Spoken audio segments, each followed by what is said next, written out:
Flat of British, Martin. Speak. Fat thumbs or fat thumbs. Sorry about that. And keep you all waiting, and then have a death stream. So let me just bring you all up on my. That is me going live on my device. So let a few of you roll up, and I'll tell you what this is all about. It's pretty self-explanatory. In the title. So basically, oh brother, where art thou? Our Lee, Flat Earth British sub. Now, I worry. I'm a worrier. Okay, so I've been worrying about Lee all week after his last banner vlog a week ago, where Lee is struggling, it would seem, with his sanity. As a result, apparently, of all of this information that has been discovered on Flat Earth British. Now, no, don't think it's that, because I am absolutely fantastic and fine. I fucking relish in this information. I literally thrive on this information. So, what's more important is the love of the most fantastic community on the whole of the internet, and to be able to change the paradigm of the whole of history and where we're going with your talents and your philosophical nature. I know it's a bit of a burden to have such a philosophical nature, but we miss you. So idea this year now, while you all fill up and come back after my last death stream, is to send loving intent, healing intent, okay, to our Lee Flat Earth British sub, who has helped humanity more than anybody will actually know.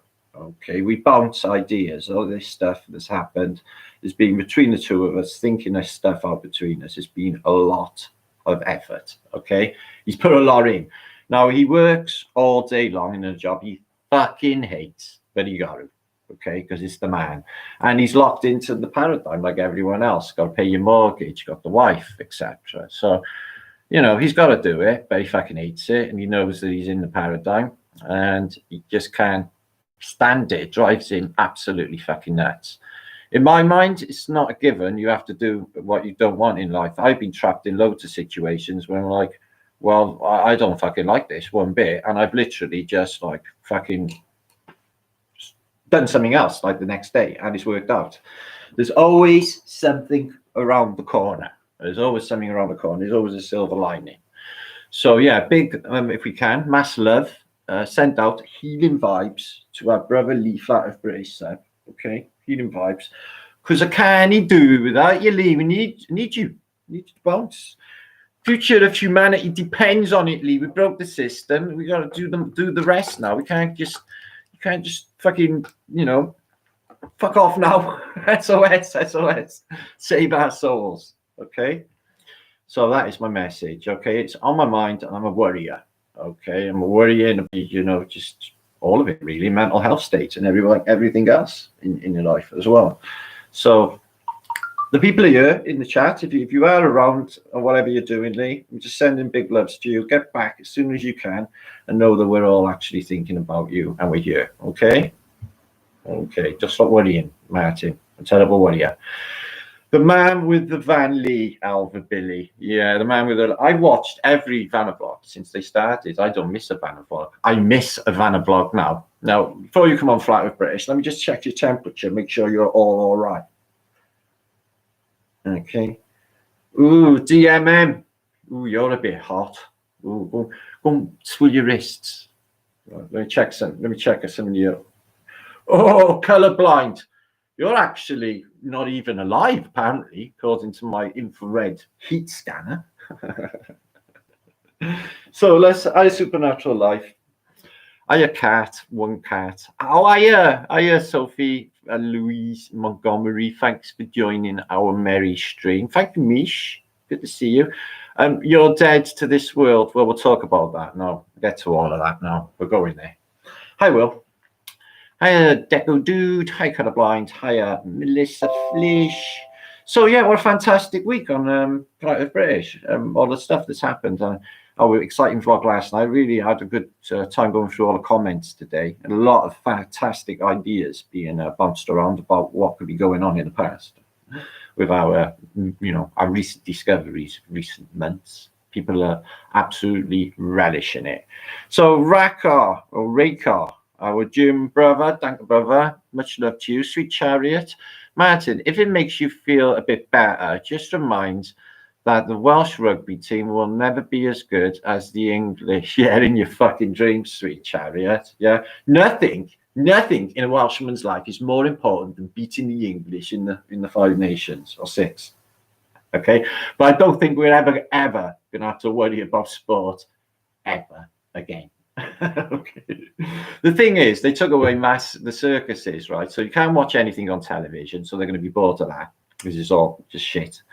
They're going to be bored of Netflix. I've seen all them. Going to be bored of Amazon. I've watched all them series, and they can't watch anything now because nothing is like reflecting the current paradigm of apocalypticness. So they're going to be basically digging into history. I got a sneaking suspicion that this subject of Muffled Natalia will explode. I think everybody will look, because the history is where the answers is. That's where people are going to work out. They're going to dig into the history and find out what's happening, and they will come this fucking way. I tell you now. Leroy, my brother, good to see you from Philly. Jajula. Yeah, it's bad news, I'm afraid, on all of that bullshit of the government, all of you. Now, let's talk about lockdowns. Now, they apparently can just call lockdown whenever they fucking choose, forever, which has been really upsetting. I've been in a really filthy fucking mood with it, I've got to be honest, because, none of my friends are in the city.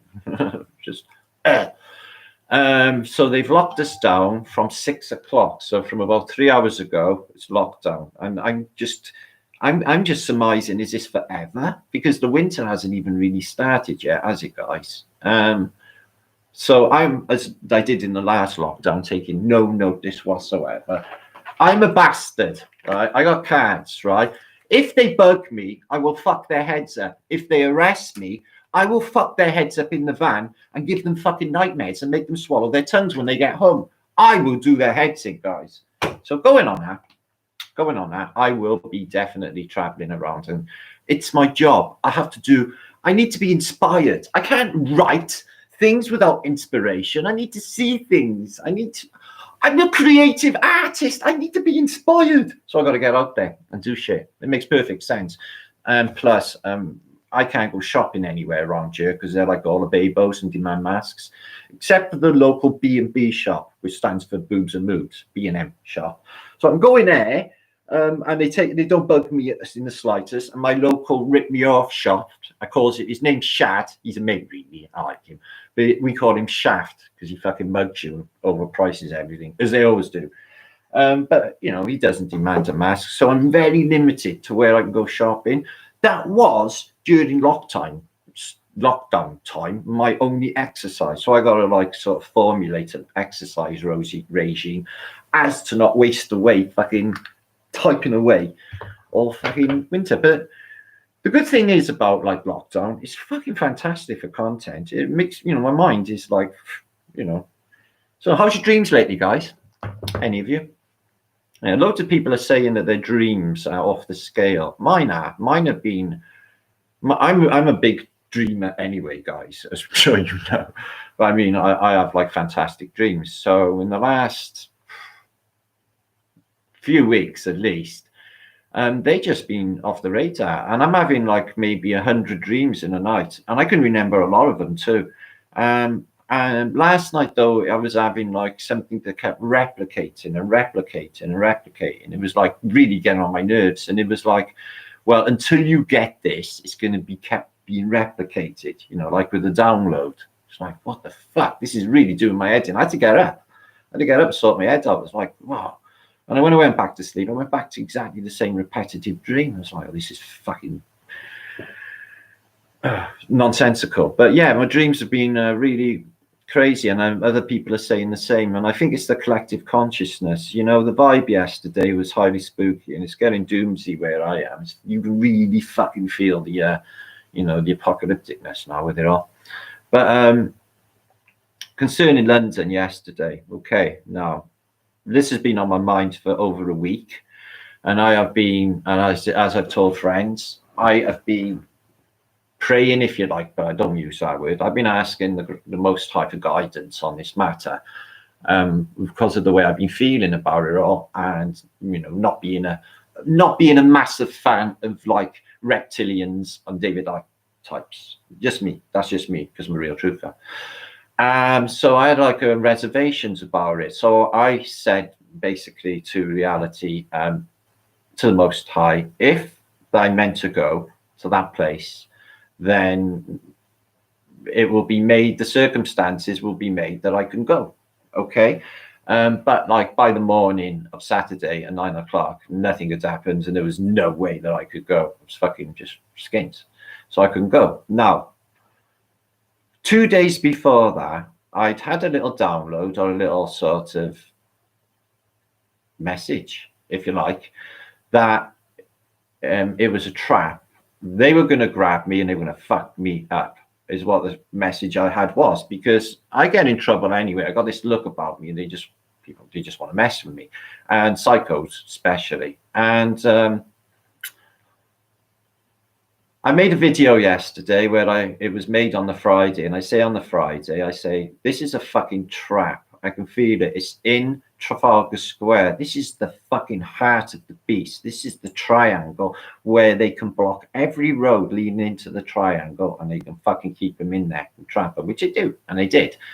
But like obviously these, you know, acts of cruelty and barbarity of these fucking police was not psyoped. You know, these were genuine people getting fucking hit, which was just like turns.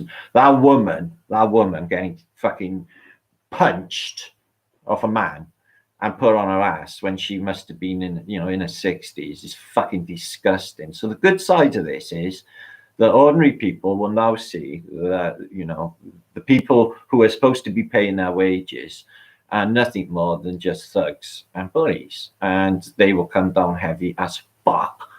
And send the mounted police in, and tear gas. I was expecting tear gas, but it dispersed off. They broke up into groups in London after the, you know, speeches. But my stomach was turning over. I had knots the whole time. I was thinking, this is just not good. You know, the intent was fucking great, and a mass gathering, fucking brilliant. Yeah.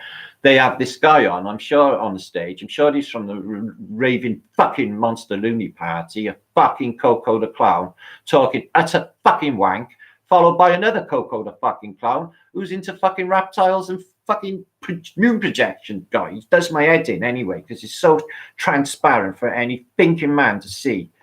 Obviously, psyoped. So the main stage was just like fucked. The one good thing about it, I reckon, was the song by Nesbitt, Aaron, Desnes, singing Stick the New World Order Up Your Ass. But even that offended me, because I thought to myself, shit, if I had my kids in this crowd, I'd be fucking taking them out and taking them home, because you don't really want your kids repeating Stick Thing Up Your Ass song when you get home, do you? So it was like, there's loads of kids in that crowd. Is that really appropriate? So we left a bad taste in my mouth, that too. Also, what else?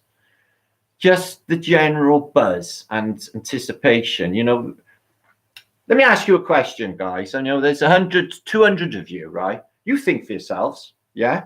So what? They let them all talk. They let David Icke talk. And the fucking second he stops talking, the Babylon rush in. So not like 5 minutes before to stop him talking, but when he finishes, it wasn't very fucking inspirational. If I'd have got there, if the Most High would have wanted me there and got on that fucking microphone, I'd have called it all fucking out, and I'd have put it right, and I'd have inspired them people, and I'd have caused what was supposed to happen because of it, which is every city on earth rising up against the machine and taking them down. So what's supposed to happen? We don't need world leaders anymore. They're out of business. It's game over. They got to go. It's only a matter of time. They're playing for time. The elites are fucked off. The royals are fucked off. They can't be here when it comes on top, because they know come the day, they're gone. So they had to fuck off and hide. They've left the shit to it because they're causing the circumstances for what comes. And you all know what's coming. Yeah. So that pissed me off a bit. I was like, holy fuck. You know, obviously in a pandemic, the epicenter of fucking Babylon is London, and the epicenter of London for that activity is like fucking, you know, it's all masonically coded, the whole square. They got a big fucking obelisk in the middle. I'm thinking, oh, here we go. And then, but this is just my opinion. It's probably not popular in the truth community, to be honest with you. But to be honest with you, like, it's probably the end of humanity, and I couldn't give a flying fuck. It is the truth. All I care about is the people in fact of British Think Tank, the real truth. Okay, my brother Lee. What are you saying, Squirrel? I could have been arrested well before now.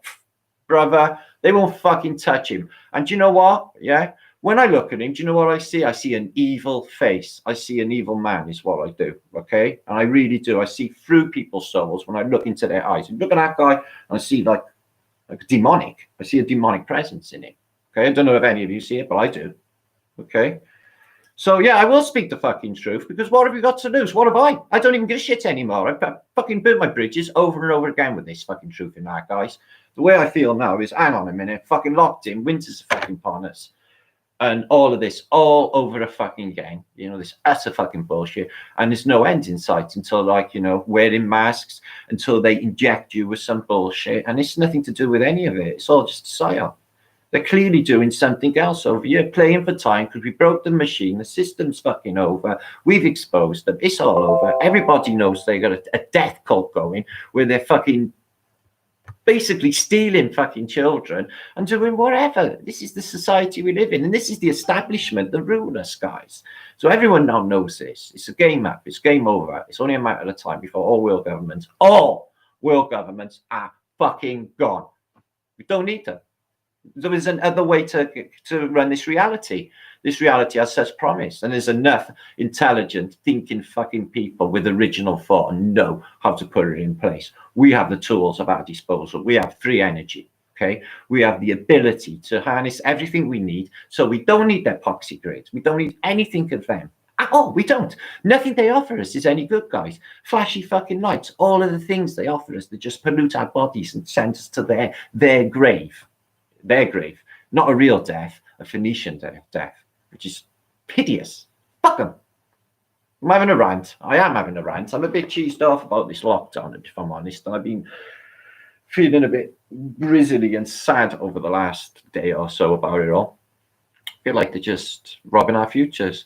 I love Gary Newman, Carl. That's my father's name, by the way, Carl. Carl.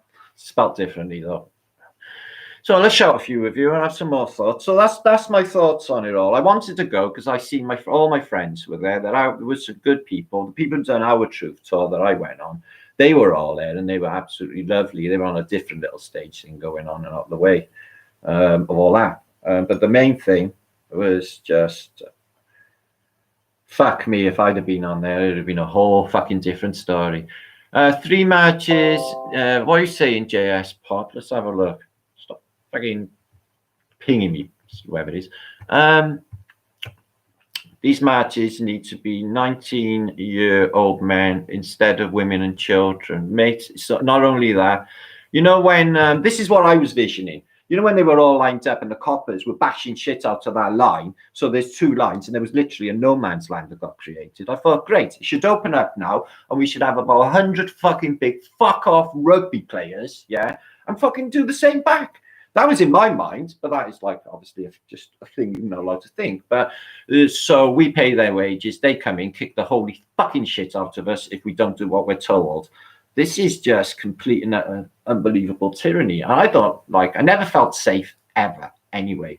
I've always felt my life was a fight for survival. So I've never felt relaxed the way other people do, or comfy and cozy the way other people do. I just haven't had a life like that. I've just been bouncing around, never really in one place or another, never really, you know, settled, if you like.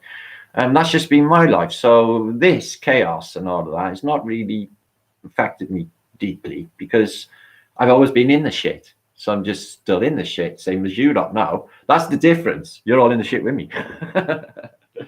But there is a way out, and there is another end to this, guys, and we all know what's coming. Everyone, all of them people, then maybe 100,000 people in Trafalgar Square, they felt it, and they know what's coming.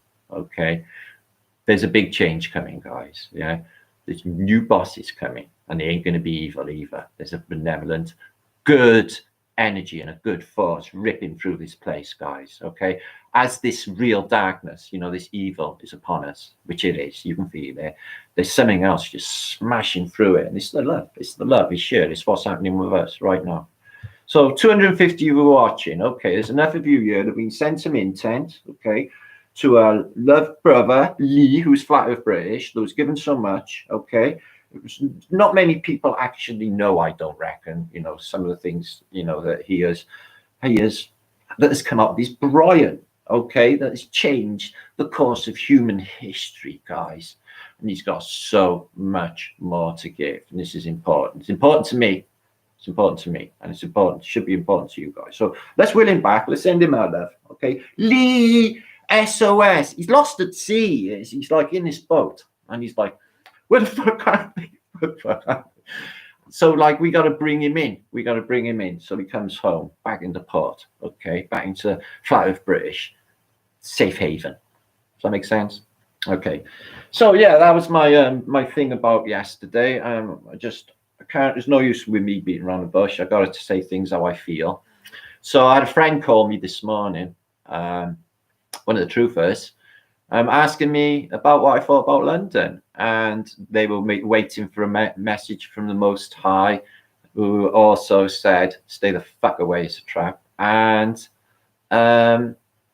pretty much said all of my thoughts and sentiments on the whole matter. It was just dangerous for people in my position, and you know, sort of, you know, I'm going to be taking out the opposition. Is what I'm fucking saying. Does that make any sense? Yeah. Controlled opposition must really be worried about the likes of me. I'm just saying. And so you fucking should be. There's enough of us in this scene that can see straight through it. And like I said, guys, you know, time's rolling on, and I'm not really in a give a fuck mood anymore. Does that make any sense? JS Pop, do you know what? I fucking love you. Much love to my UK and Aussie brothers from Michigan.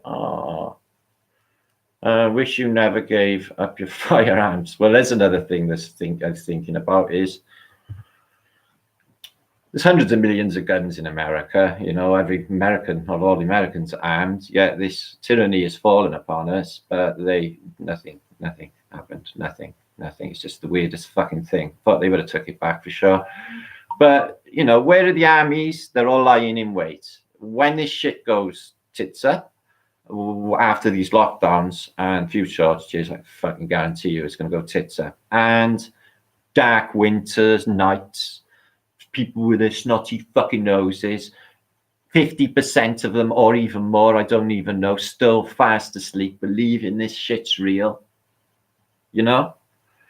So, I was thinking this morning of something really, you know, I'm being kept for something, right? And I'm not really sure what it is. And I was like, well, God, Creator, this would be a really good time to be telling me now what it is, because, like, getting a tad bothered about what's happening and what my place is in all of this, because surprisingly, really weirdly, these whole events I'm connected with in some way, or in a lot of ways actually, because I've been involved in the resistance, the truth movement, and also activism and truthing on every front to bring the message. And the biggest, you know, thing out there, you know, is that all history is a lie, and they've reset us over and over again, guys, and they killed everyone before us. And that, you know, when the people learn that, then they'll know what is going on now. You know, they could sterilize a lot of us. They might have poisoned us. They might have put something in the food. They might have put something in the water. In the water, we all need water. They got control of the water. They got control of us. They put it into the water that comes out of our taps. they put it through some sort of, you know, they had fluoride, obviously, but they put it through a treatment. And we don't know precisely what's going on with that muck, do we? Yeah. They could be doing some sort of structuring to that water that comes out of our tap.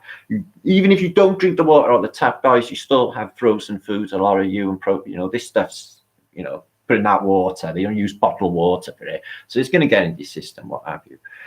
So I think whatever it is that is about to come is there will be elements of, they will chuck things in to make it appear that people are getting ill. But I think in the sidelines, I think they will truly be getting rid of, you know, depopulating as quick as they fucking can, is what I think, before the next spring. Because if we're all locked in, we can't really work out. Let's see if after the next lockdown, you know, if it's as barren and as empty as it was after the last lockdown, because everyone seemed to be missing, in my eyes. You know, where is everyone? Lockdown's over, everyone's not around. Is everyone locked in, paranoid about the virus? Maybe. But they got a loose rein on these old age pensioners' homes, you know, and then people in there. Can you imagine, guys, right, working hard all your life, giving everything, being a really good person, right, bringing up your family and everything, to get to the end of your life, right, and then you're in pain, misery, you need your family more than ever because you're dying, and they lock you up on your own with a bunch of bastards, and you're not allowed to see your family again. And they're calling the shots, playing God, and playing like, you know, oh, I think it's time, they gotta go. It's a bit of a burden now. We've put enough money into this person. Maybe we should, like, and then is what they do. So they're doing that. So I would say they've done a fuck load of them, is what I would say. And other people with other diseases, they probably got them as well. So they'll tweak it now. My suspicion is they'll tweak whatever it is in the water or the food or whatever, the 5G or a mixture of it all, or some mind control or some infected word with the children. I think getting them back in school, you know, wear a mask in the corridor, but not in the classroom, because you can't get infected in the classroom, but you get infected in the corridor. Double think, gaslighting. But, you know, flip side is that, you know, whatever toxin or whatever this excretion is, if it exists. You know, there's a lot of, you know, with the placebo effect and the way reality works, guys, you know, there's a lot of, you know, with post-hypnotic suggestion, and you know what they say with mind control, if you say it enough, people will believe it. So they're just 6 months of solid fucking corona, like it's a real thing. And it's like, you know, it's almost as if like with Magellan's or something, you know, the people will manifest these things, you know, the way placebo is.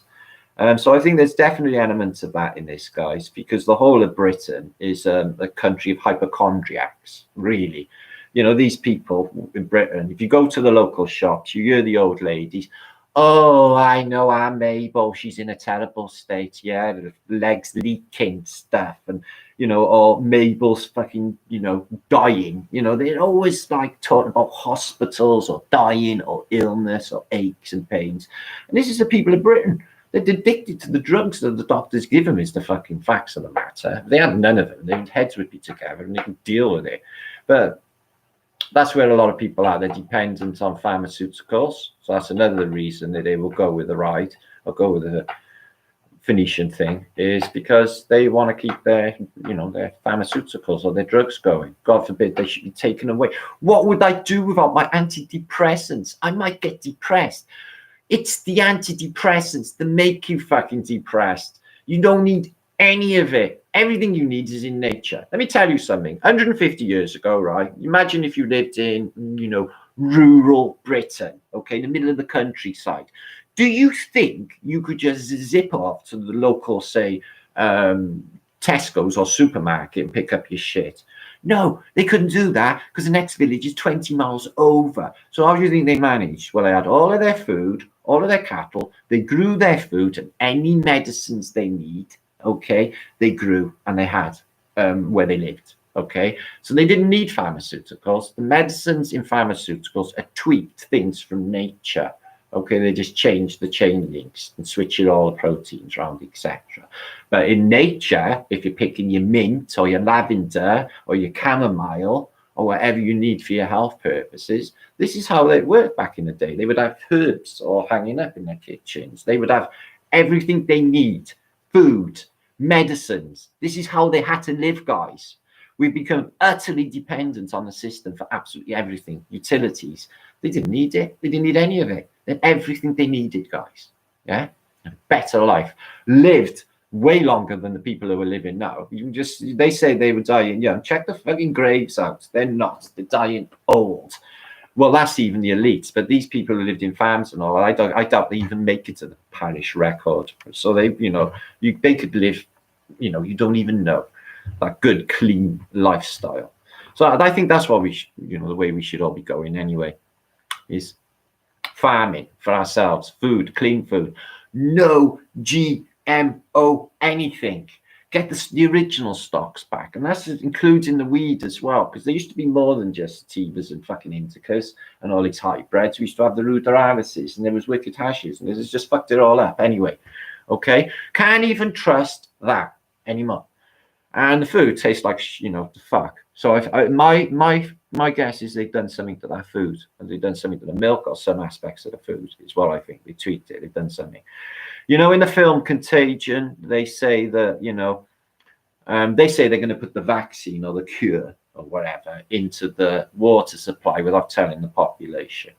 Now, to my mind, the same state that will send an army of a mercenary police into the these ones in the city of London, not really Met. These are other police, yeah, and they were trained and drilled in what they were doing very well too. So they were all ready for what was to come.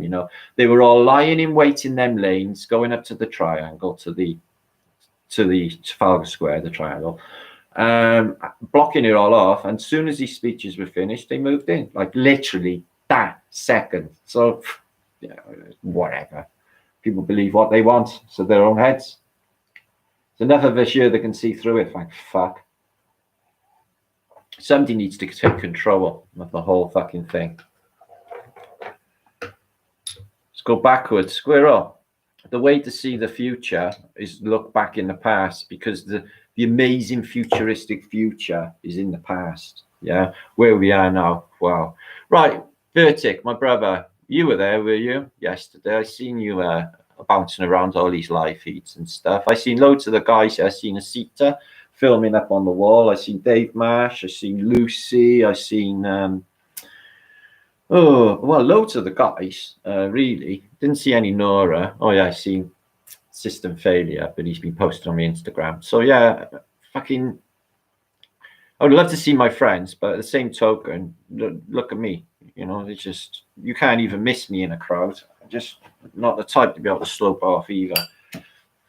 Penguin Peacock. Kirsten, I know. Yeah, who knew? Penguins are peacocks. Yeah, people have been talking to me in my comments about Phoenician peacocks. Very interesting paradigm. Right, Steve Rostin, let's have a little talk to you all. 300 you watching. Thanks for joining. This was an impromptu. I'm trying to will my brother Lee, who is flat Earth British. He's lost at sea, so we're willing him back now. Okay, we're sending loving vibes and healing vibes, and we're telling him how much we appreciate everything he's done for us, and we need him back. Okay, and Martin wants him back. Okay, need you, Lee. What's more important? Massive loving family, changing history, epic, fantastic. Please come back. So anyway, Steve Roston. Anyway, that's Connie. Hello. Let's have a read of some of your comments and try and calm my rash down. So, friends, loved ones, realmians. I was going to say countrymen, but we're all from different countries, so that's all bullshit, isn't it? Do you know when you hit the internet the way we have, guys, and we have this community going? Do you notice that it's like all countries and borders and anything else just all like disappears? We don't even think about it, do we? It's amazing. It's just all one big fucking family. That's the way it should be as well. Realmians together in the realm. So let us numbus. Oi, Flatty. Lee Lewis. I was there. It was awful, guys. I was a Lee. Yeah, look, fuck, mate. I would have been upset. And, if I would have been, I'm not being funny, like, I'm not the type to be just stand there and be hit. Okay, I've never been like that. Yeah, I'm actually a hitter fucking backer, right? And I tell you, I'm pretty good at it too. Okay. So I'm not going to be, you know, I would have been in fucking trouble if someone would have fucking hit me. I would have fucking hit him straight back, and I'm good at it, like I said. So you know, I would have been in deep shit. So I stayed a fucking way. I can't have people hitting me. I just can't. I've had enough of that in my life. So when you reach, you know, certain age of maturity, you're just not having any fucking more of it, and you get really tough, really fucking quick. And after about like 100 scraps, my nose being broke twice, scars all over me, being stabbed. I got stabbed in the arm. I got stabbed in the fucking neck. I've been stabbed, shot twice, either cheek of my ass. Somebody tried running me over, I'd jump over a wall, but I'm really annoying. Strangled twice. What else has happened to me? A lot, actually. I've been tortured in this realm, which is why I got this not give a fuck attitude. And there's nothing more they can do to me. So yeah, JS, 2nd of October, birthday bash for Martin. Yeah, I'm not doing anything else. I'm not going out on a piss or anything. I don't really drink unless it goes out, you know, on a piss with mates or anything, which I haven't really got. We've Johnny no mates in Wales. Thank God. So yeah, that's what I'll do. I'll come and hang out with you guys. Ranty, I thought you was over fucking Globebusters. I seen you there. Fucking hell, mate. Fucking hell. How you doing, my brother? Yeah. So yeah, I know you was over Globebusters. You come over here. I don't blame. Good to see you all. So sketch, Glenn. This stuff reeks. Yes, indeed. Darren says, need romance shield, Romanesque shield wall that interlocks. Yeah, the phalanx. Yeah, interlock, they can't break it. Because that's what was happening on their front lines. And see how well they were trained? They went across Hyde Park, the police, in a front line hundreds of yards long. Yeah, and just move forward. This is, you know, military tactics trained into them and drilled beforehand against innocent civilian men, women, and children. Now, let me ask you a question here, guys. There's enough old British people here will dig exactly what I'm fucking saying, okay? A few of you said earlier you were from, like, Finchley, one of you, old school, old Britons. Now, listen to this, dig this. When I was young, on a bank holiday, we used to take a train full of skinheads and go fight the mods on the beach. There would be a full-scale riot. On a Saturday, we would go down to the football, have a full-scale riot, fight with the police. I would literally be covered in blood on a lot of Saturdays, guys. I had my hand cut open. I got hit twice over the head with a truncheon, blood squirting, all of that. It's on the football. This is the way it was back in the fucking day. Huge upheaval at anything. Miners out on strike. Thousands, tens of thousands. Any fucking way, the British people would play up. Now, back in 1984, not that any of you will remember this, right? Britain burned, right? Under the reign of Margaret fucking Thatcher, yeah? And the Thatcherite junta that took over Britain, which is as bad as the one now. So this crazy bastard, right?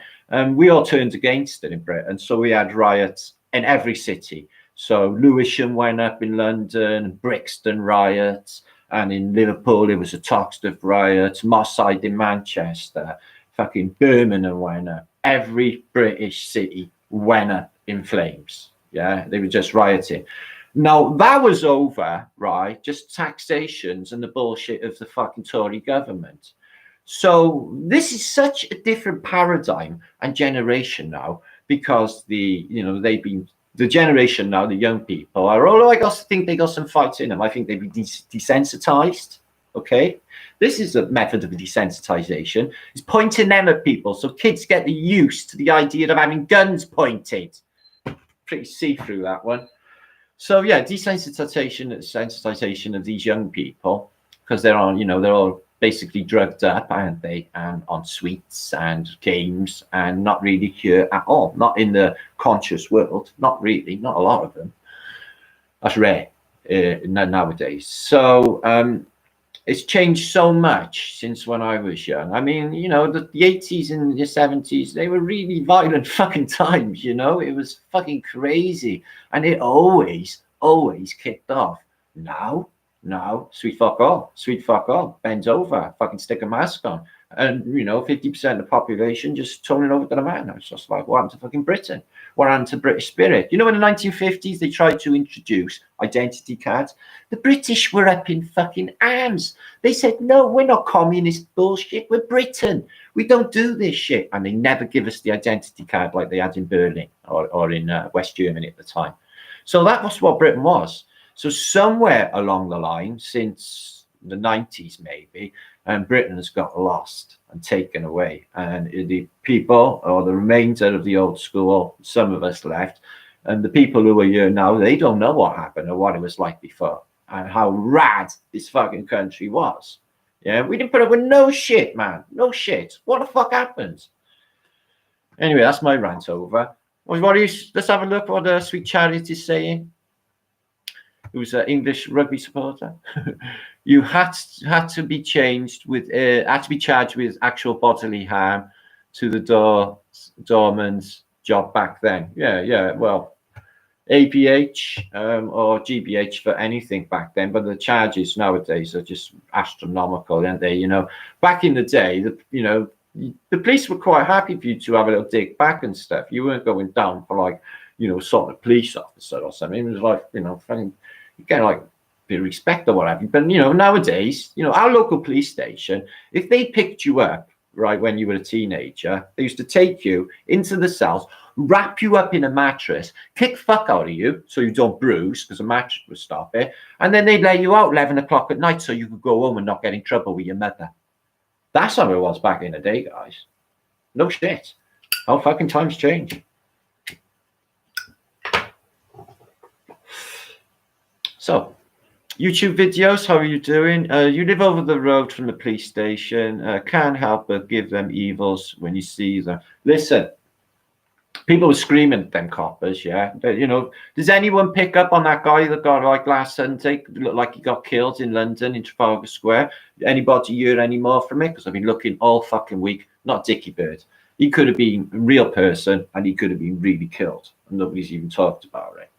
But anyway, so it is a concern when you've got good people mixed up and, these, when I was reading the chat and people put in, just Google fucking David Icke, Freemason. These are not fixed images. This is him in his lodge in fucking the Isle of Wight. He's a fucking, Freemason. What the fuck? Since when did we start believing the fucking man? Just read his fucking books. I've read dozens of them. I actually used to be a fan at one stage. But when I learned about real truth, and, we've exposed it all on Flat Earth British, we know this paradigm is actually working now. Then he's dealing with that a wank. All of it. Really pisses me off. So that was one of my main intents, if I'm honest with you guys, of going, was to make sure that he didn't do that and sort of hijack it and call it off. And bring it back to the people, true. Because that's what I fucking needed. That's what I felt. Total sure, brother. Total fair. Real truthers, for years, no real truthers. I got threatened by that cunt. I was on his, about 5 years ago, I went on his channel and I said, like, he basically talked about flat earth and said, oh no, we'll put it into the realm of subjectivity, objectivity realm. So yeah, it could be flat, but also could be a globe, depending on the individual's perception of reality. Bollocks. So the old scapegoat, same thing Max Egan pulled, wasn't it? So, it's just a cop-out, isn't it, really, for saying, it's not flat, which he probably knows if he's an elitist, that he fucking is. So I said in the comments, I said, no, it's flat, blah, blah, blah. And I was on my Martin Liedtke account, and he come back with, don't you come here spreading your crap Flat Earth British. I thought, all right, you've had a look then. I was sort of threatening me. So it was like, well, is that you directly or is that your people? But either way, they were really, really unkind. And this is not the truthers' way to be really unkind. Don't see me being unkind, do you? No, because it's not our way. So that's fucking bullshit for a start off, King of the Isle of Wight. Put me near these people, guys.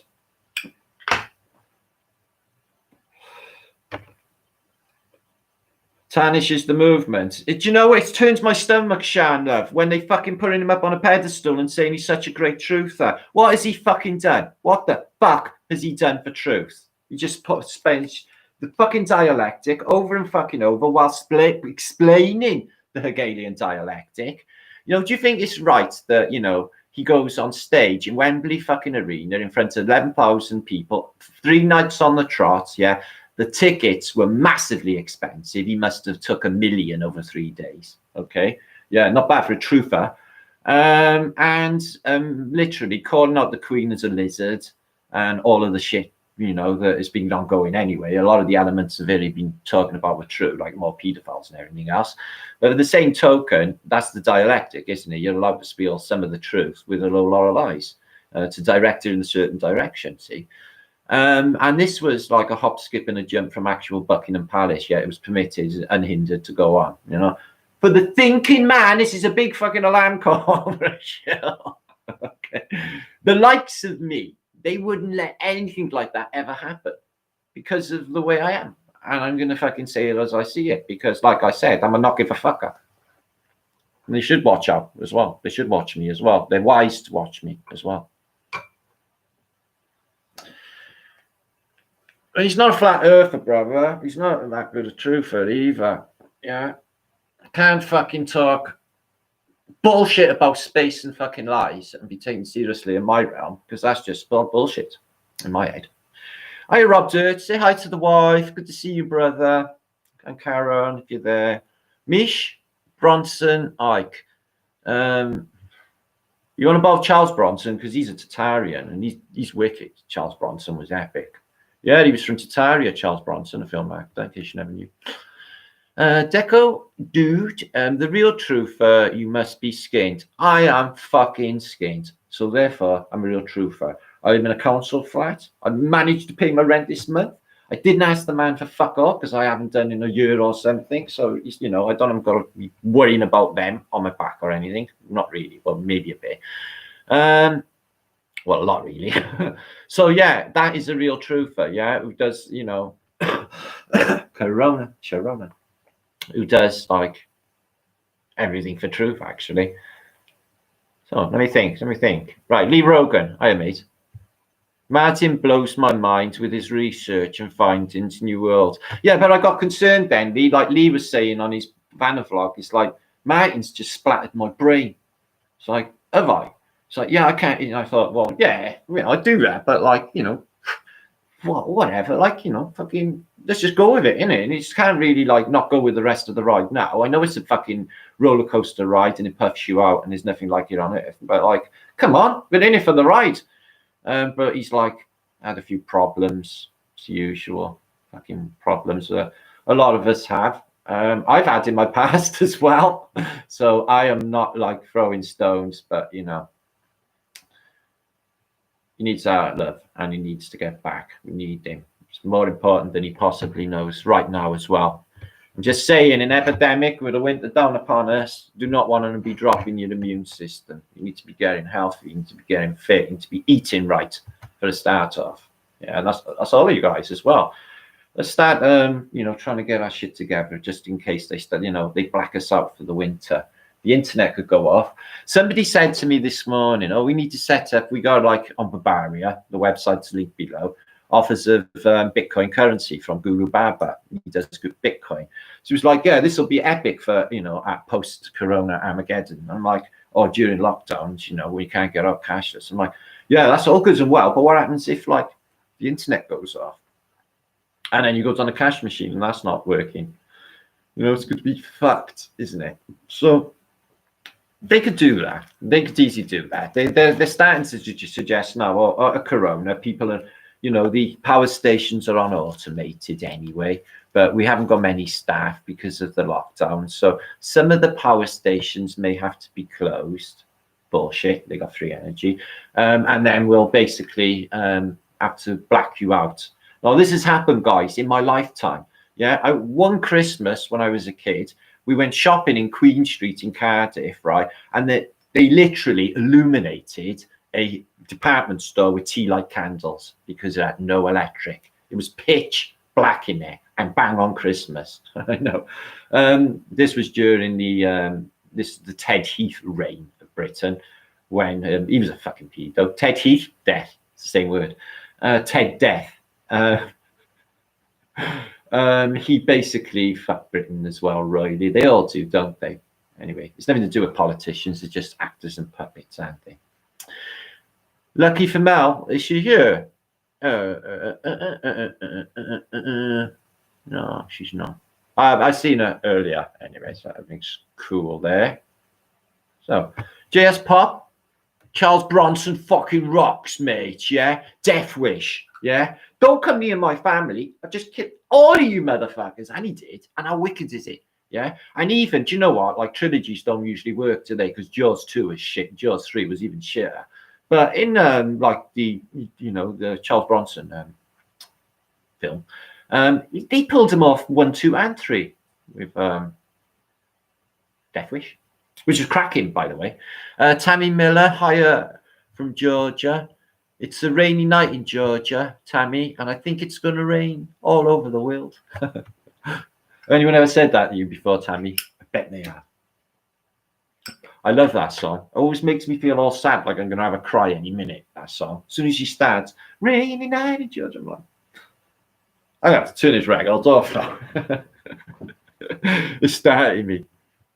Funny how records or music can like sort of bring on like emotional feelings and like, you know, like, oh, I'm going to feel really sad now because of this song. It's like love related or something, or sad related. It's like, oh, I'm feeling really sad now. I'm going to turn this song off. Yeah, we do mind splatters, OG Scotty. This has been a tradition on Flat Earth British for years now. You know, this is what I do. This is what apparently I do in life, is share my findings, share them with you. We work together.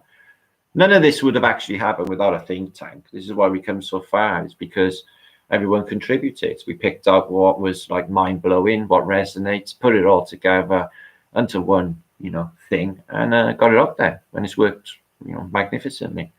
Fucking fantastic. So, Vegan Guy, how's it going? Good to see you, old chap. US government is now almost fully controlled by Catholics. Damn Catholics. The Supreme Court is mostly Catholic. Damn them, damn Catholics. Eh? So anyway, don't worry about it, Vegan Guy, because come the glorious day, up against the wall. Do you know who said that? Wolfie Smith. Do you know who Wolfie Smith was? Tooting Popular Front. That's right, Wolfie Smith. Fucking epic. I love Wolfie Smith. Not that I model myself on him, or not that I'm a fucking lefty in any way, or a commie, or anything in any way, because I'm not anything. I'm Martin, is what I am. I don't even do anything. I'm not a creed, I'm not a race, I'm not a person, I'm not a country, I'm not anything. I'm Martin. Well, I do identify with being Welsh because I was trying to do Wales a flavour, because they keep getting fucked over all the time. I kind of like them. You know, you got West Wales, they're all really nice and fluffy, and they bring you in and give you apple pie, you know, like the Americans do. Coming in, have some apple pie. And they sit you down and they give you apple pie. Americans put ice cream on their apple pies, big dollops of ice cream on their apple pie. And probably flake sprinkles too. Sorry. I'm sharing my American fantasy of hospitality with you there, guys. It may be nothing like that. It may be, give me your money, motherfucker. I don't even know. Make my day, motherfucker. Right, that's just me, though. It's nice in Pembrokeshire. They're all fluffy, Darren. Yeah, fluffy and nice. Yeah. And they're really friendly out in West Wales. They're nice here too in South Wales. We're friendly. I'm very hospitable, don't you know? I do. I people who visit, and I just treat like home. I'm like that. In the old days, see, everyone in my street I grew up in, everyone had their front doors open. No one worried about theft because basically no one had anything, and nobody had worries about pedos, didn't even think about it, nothing about bad things. It was just a fucking beautiful childhood, dream childhood, really. Was really lucky as a child, the way I grew up. Yeah, love that. Tartarian, yeah, it's Tartarian, Glenn, is Charles Bronson. Totally rocks. So, Energy Shot said, Lee led me to Martin. Who doesn't love Lee? Yeah, I don't know. I don't know what's going on. I sort of feel a bit guilty, like wondering if, hang on a minute, because somebody said in comments on my live feed last night, you fucked up Lee's head, Matt. And I'm like, today that I'm thinking, like, and I have been all week, I was thinking, hang on, what if I actually really have fucked his head up? Then I would be responsible for that. So, you know, started to get worried then in case, you know, he really is, you know, having problems to that level, which I think he is actually. So that is like, sorry. But the way to, you know, get over that is to step into it all the more, I find. Yeah. It's like if you're having a whitey when you're stoned, guys, yeah. The best way to overcome your whitey, yeah, is to get more stoned. You'll be better again. It's a bit like that, you know. That's my analogy anyway. Go with it. So I was hoping he would turn up, but like it's Sunday and going on what last Sunday, and he's in work in the morning. But hopefully he'll watch us back and know how we all feel. Okay, and hopefully he'll make the difference. Hopefully. It will. It will. I know he's made the sterner stuff, that man. I know. So, is Buckingham Palace really for sale? Oh, I haven't heard that, Diane Duncan. Oh, right. Well, she's never going back then. They probably emptied it of all the Phoenician statues and artworks and everything. There's probably more in there than anywhere. I don't know. Could we have it as Barbaria, maybe? Should we do a fundraiser and buy fucking Palace? Shall we? We put all psychedelic, like Hendrixy type of 60s paintings on the side, funk it up a bit. Because they're looking a bit bland. Bastardize their royalty. I've never been a fan, never ever been a fan of it since forever. I just don't, you know, with this government in Wales, we got like, you know, sort of shadow government or a government in itself, the Welsh Assembly, and they apparently call the shots, but secondary only to Westminster in Wales. And they had some guy like on this, you know, when you have the news feed sort of dictating to the people of South Wales, yeah, saying, you know, he stood there, the bastard, and he's like got this authoritative voice, like he's got fucking power over us, and he's like, you will not go out, you will stay in or fucking else. I'm like, oh really, dude? So I'm thinking, and I'm sort of in a little fucking fantasy then, thinking, yeah, later on down the line, guy, I'll be fucking seeing you. So they had ordered Llanelli, Swansea, and Cardiff, you know, 3 major cities in South Wales. Yeah, Newport in the east over there. And that was to be left the fuck alone for some reason. So I feel there's some sort of like experiment like they do in Victoria in Australia, because they're pretty harsh here and really extreme.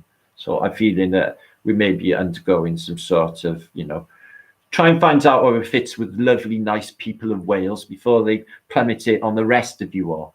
Because people are saying in my comments last night, Florida, apparently Trump's saying no more lockdowns, and Florida had theirs lifted. So Florida is all over with, apart from masks, apparently. No more lockdowns. So hang on. So is it looking like it's getting better in America? So I'm thinking to myself, yeah, they're doing what they've done to Britain. They'll give you a little bit of time out now to enjoy yourselves or live your life a little bit. Come up to the elections, they'll lock your fucking asses down. That's when they'll do it. They're not going to have masses in these elections, fucking masked up, fucking unsocial distancing. That ain't going to happen. It's all going to be televised. You won't get fucking near these bastards. That's what's going to happen. That's what I think anyway. I am pretty prolific, guys. I called this fucking everything that happened in London. I called 20 on my video, which I made the day before, and I just knew it. I just knew what was going to happen. I knew it in my stomach. I knew it in my being. And I never thought I had like fucking downloads. It's like as if to say, you ain't going to be safe, man.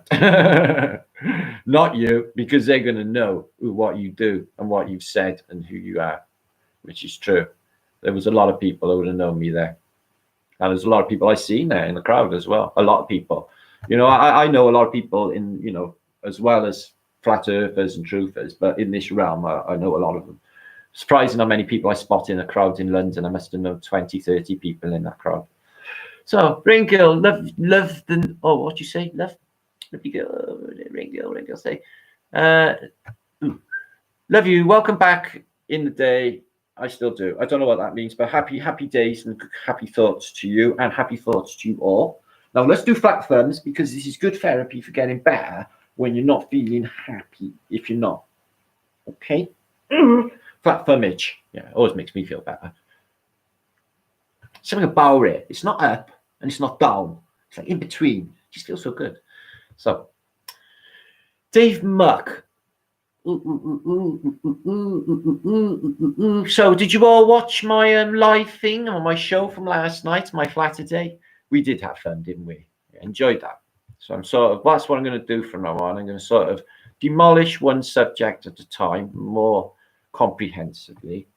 And, you know, if it's a flatter day, we'll have nice, happy things like a documentary to make us all laugh. You know, it may amuse me endlessly because I had like basically at that stage 600 odd people in chat thinking about dick. Ka-ching. So, Jermaine, my brother from Germany, always mirrors my stuff. So I had a message today. I got like not me, but somebody else does it for me, or is associated with Flat Earth British. It was Terry, my friend, and he has got Antiquitech on Instagram, and it's got like 28,000 or something to follow. It's something ridiculous like that. So he's gonna start mirroring my best videos and putting it up on there because he does like because it's obviously. You know, Antiquitech came up with Brian, so he's like, he's going to attribute it to us. Yeah. Medicine is for medicinal. I've been in agony with my fucking finger. That one or not, right there, right, the knuckle, right, fucking killing me. I've got alpha. Got to be careful with that alpha. It'll fuck you up. You know, alpha-itis. Yeah, he's a bastard. Ben Porter, look, I'm a mud flooder.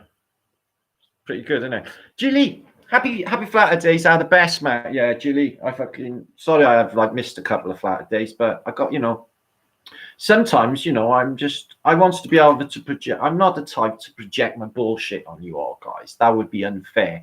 So, you know, some days I'm like a bit rocky, things happen and shit, innit? And I just not up to posting while I'm doing something else, you know. So I'm happy 90% of the time. Okay, it's just things been weird, and there's a fucking pandemic, and you know, probably going to reset 95% of humanity very soon, or an apocalyptic event by December, which is possibly water, or it could get very, very cold, as with the solar minimum thing going on, as well as all the rest. As also they say, I would say there is a point in time where time won't matter anymore. Time won't matter anymore. I think time is a big factor in this. You know, I think the Phoenicians brought time in. This forward arrow of time that drives us to the grave. And take that equation, oh fucking hell, we nailed it. So I think that time's speeding up. Time's like not the same anymore. It's all over the place. Something's really weird going on. The past looks like it's completely faked. It's like it's not there at all. The skies are blacked out. The people are missing. It is very, very spooky and trippy. And anyone who look to this with the resets of the past and the footage and these photographs, you know, the penny soon drops with them when they start buzzing out and thinking, what is going on? You know, these people, all these people in the reset world to come into, say, San Francisco, for example, yeah, they all got black on. You know, how do you make, you know, everyone in the whole world's got hats on and black clothes on, or men have. And so what about all the dye? How would they make that much dye? Where did all these clothes come from? Why is there only one fashion when 100 years before that fashion was outstanding and silk and everything else? So it is unnerving, and why the past is not really there and what we're looking at. It gives you that idea of the narrow window of time being, you know, a lot narrower. And, you know, what would we know? All the information, the control system, the education system, all of the literature in the libraries, all comes from the Phoenicians, and it's all bullshit and lies, as we have found out. Yeah, I know, it's trippy, isn't it? So we can't trust the past. We don't know what's happened. We don't know. We're starting to find our place and our true, you know, human potential here. And the collective consciousness is waking up together to our abilities to manifest reality for a better future, which is happening. You know, if you watched my vlog last night, Barbaria is coming along amazingly. You know, when this came to, you know, basically had the inspiration to get this started a year ago. Myself, John Lee FEB. I never thought that there would be people living there, farming and living there, fucking more than I could ever hope for. You know, if we save, you know, in my mind, guys, you know, this could be the last remnants of humanity. These could be the last children, you know, unaffected by whatever this injections or whatever they're coming for us with.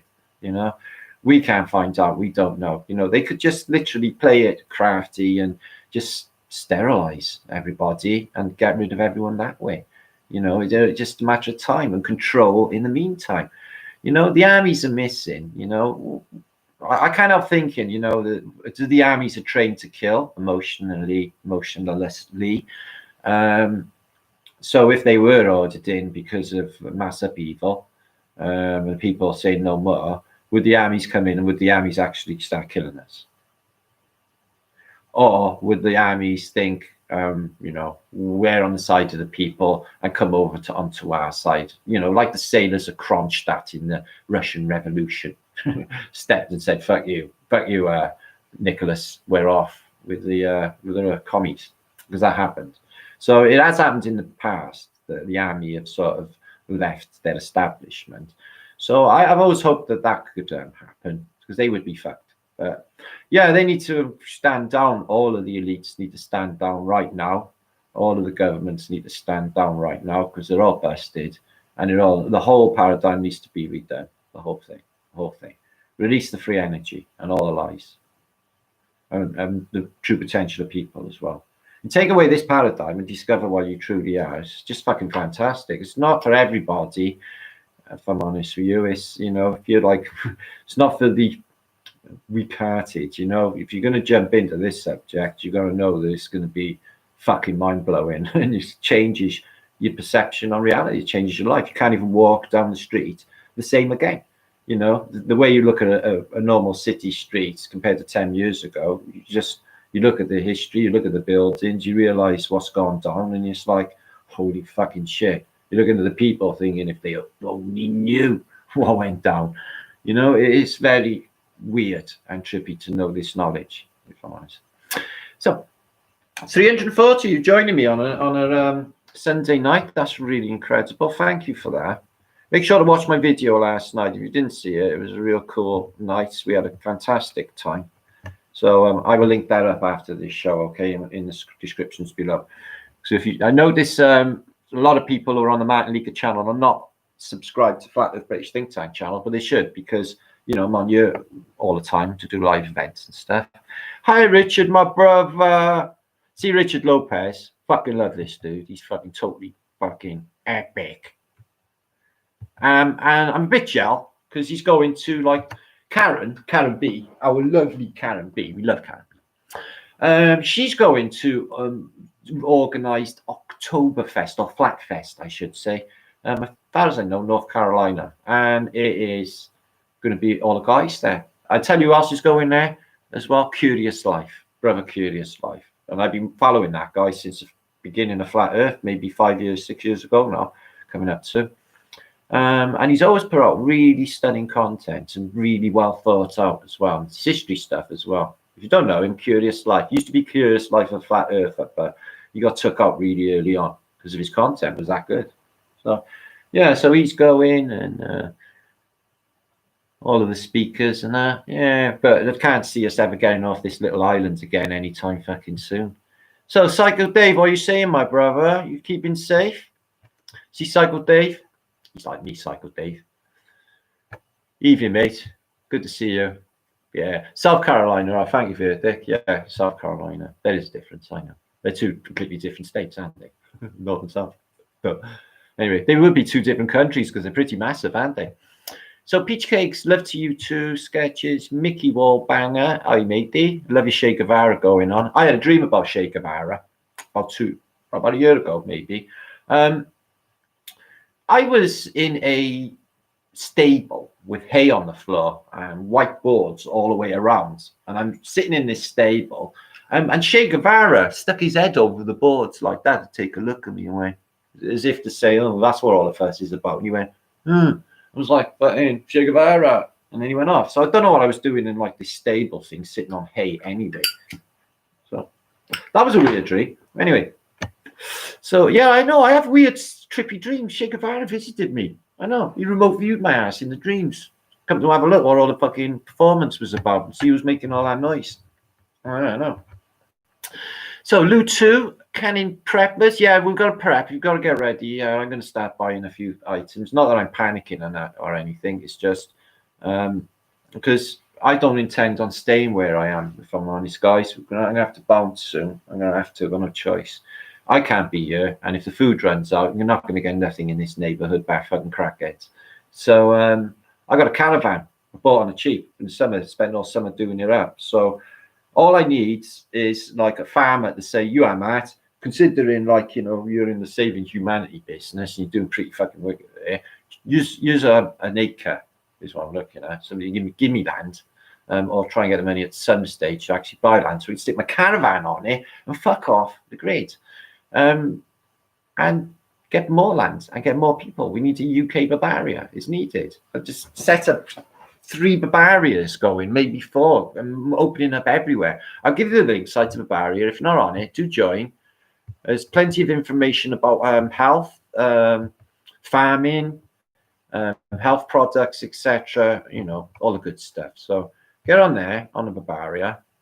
There's plenty of people on there. You find the likes of Campbell. If he watches Campbell, love and peace and healing vibes to you. Sorry to hear about your car crash, 60 miles an hour. Just goes to show how super fantastic you are, not dying, okay, and getting sparked, okay. Although you have got a little bit of thumb damage, agreed, okay. But it's good to hear you're not dead one, okay. That would have pissed me off, okay. My old mate Campbell from Aussie land, we love him. Martin, I'm so sorry you have to move on. You're right, taking the man's home away. They're not going to have me stay here, and I'm having real grief off them. And just like, I don't want to go into details, but no, fucking. I just made you a mod, Richard. How come you haven't come up?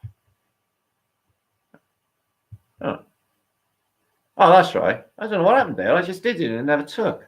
Things are acting awfully weird on the internet just lately. Especially with my live streams. I got copyrighted last night for sweet fuck all for my own videos, by the way. Yeah, they copyrighted my own videos, and they lock adverts in. So like loads of adverts play, and they say they paying the adverts to the content provider or the owner of a clip, which is bullshit. Because Lumiere been dead for fucking 100 years. I'm going to pay Lumiere my fucking AdSense when he's been dead 100 years, bastards. So basically, they're trying to make me look bad. They've been doing the same to Campbell and another few YouTubers.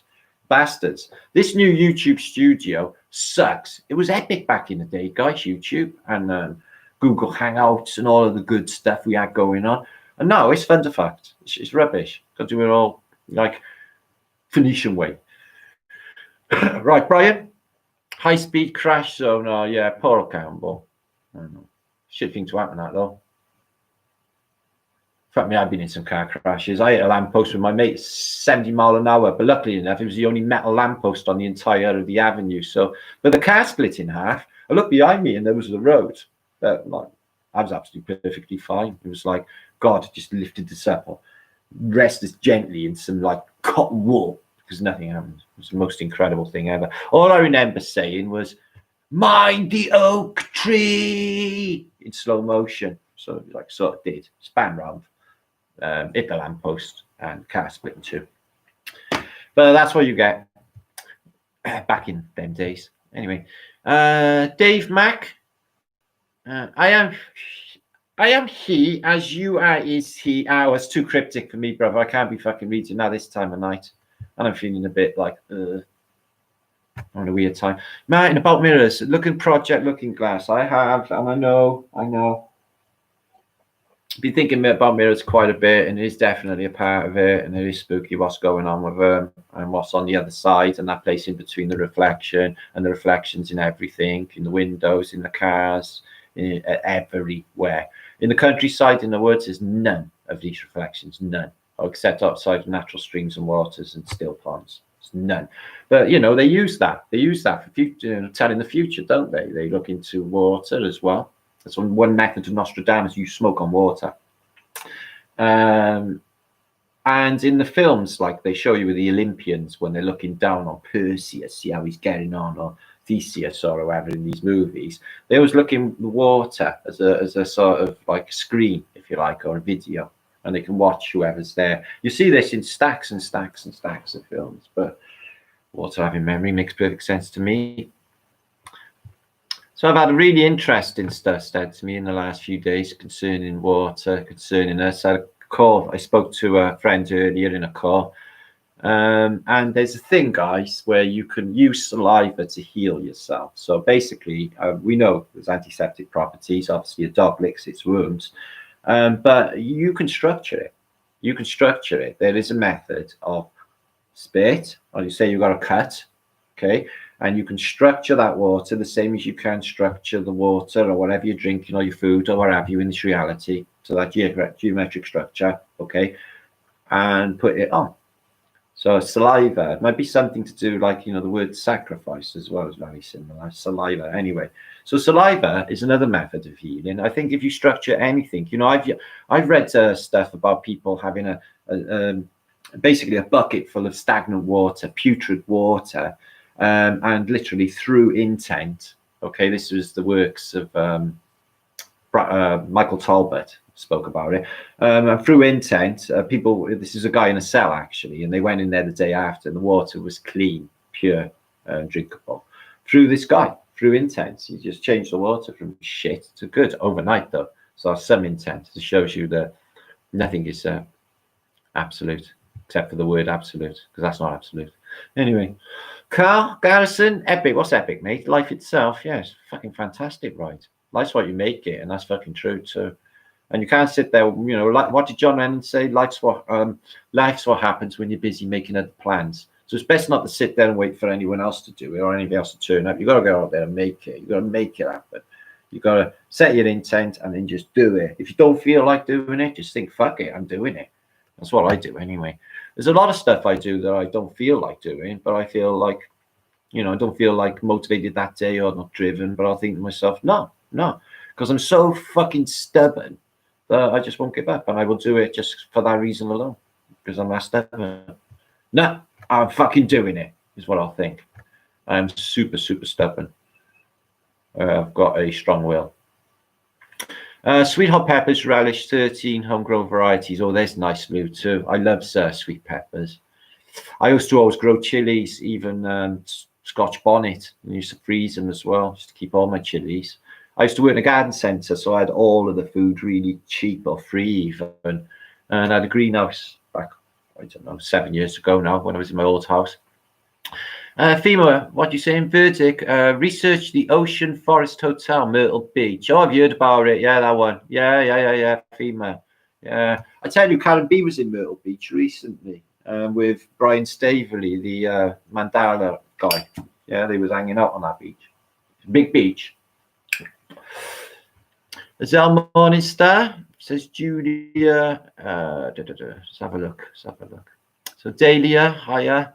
Have you got enough toilet paper? Love, I'm not worried about toilet paper. It's like the last time, you know, I didn't bother buying any and never actually worried about it. You know, if it comes down to it, you know, we haven't got food. You're not going to be shitting anything to wipe anyway. So worst comes to the worst, can't get toilet paper, just wash, shower after. Anyway, Will, thanks, Richard. Brilliant work. He does. What else we got here? Your backup channel. Oh, yeah, I did say about that on a blog, Richard. I did tell people you had a backup channel. Make sure to sub to his backup channel. They are important to us because this is how I survive with my channels, is I make sure I got loads of them. So if they take one out, I got another. If they take another one out, I got another.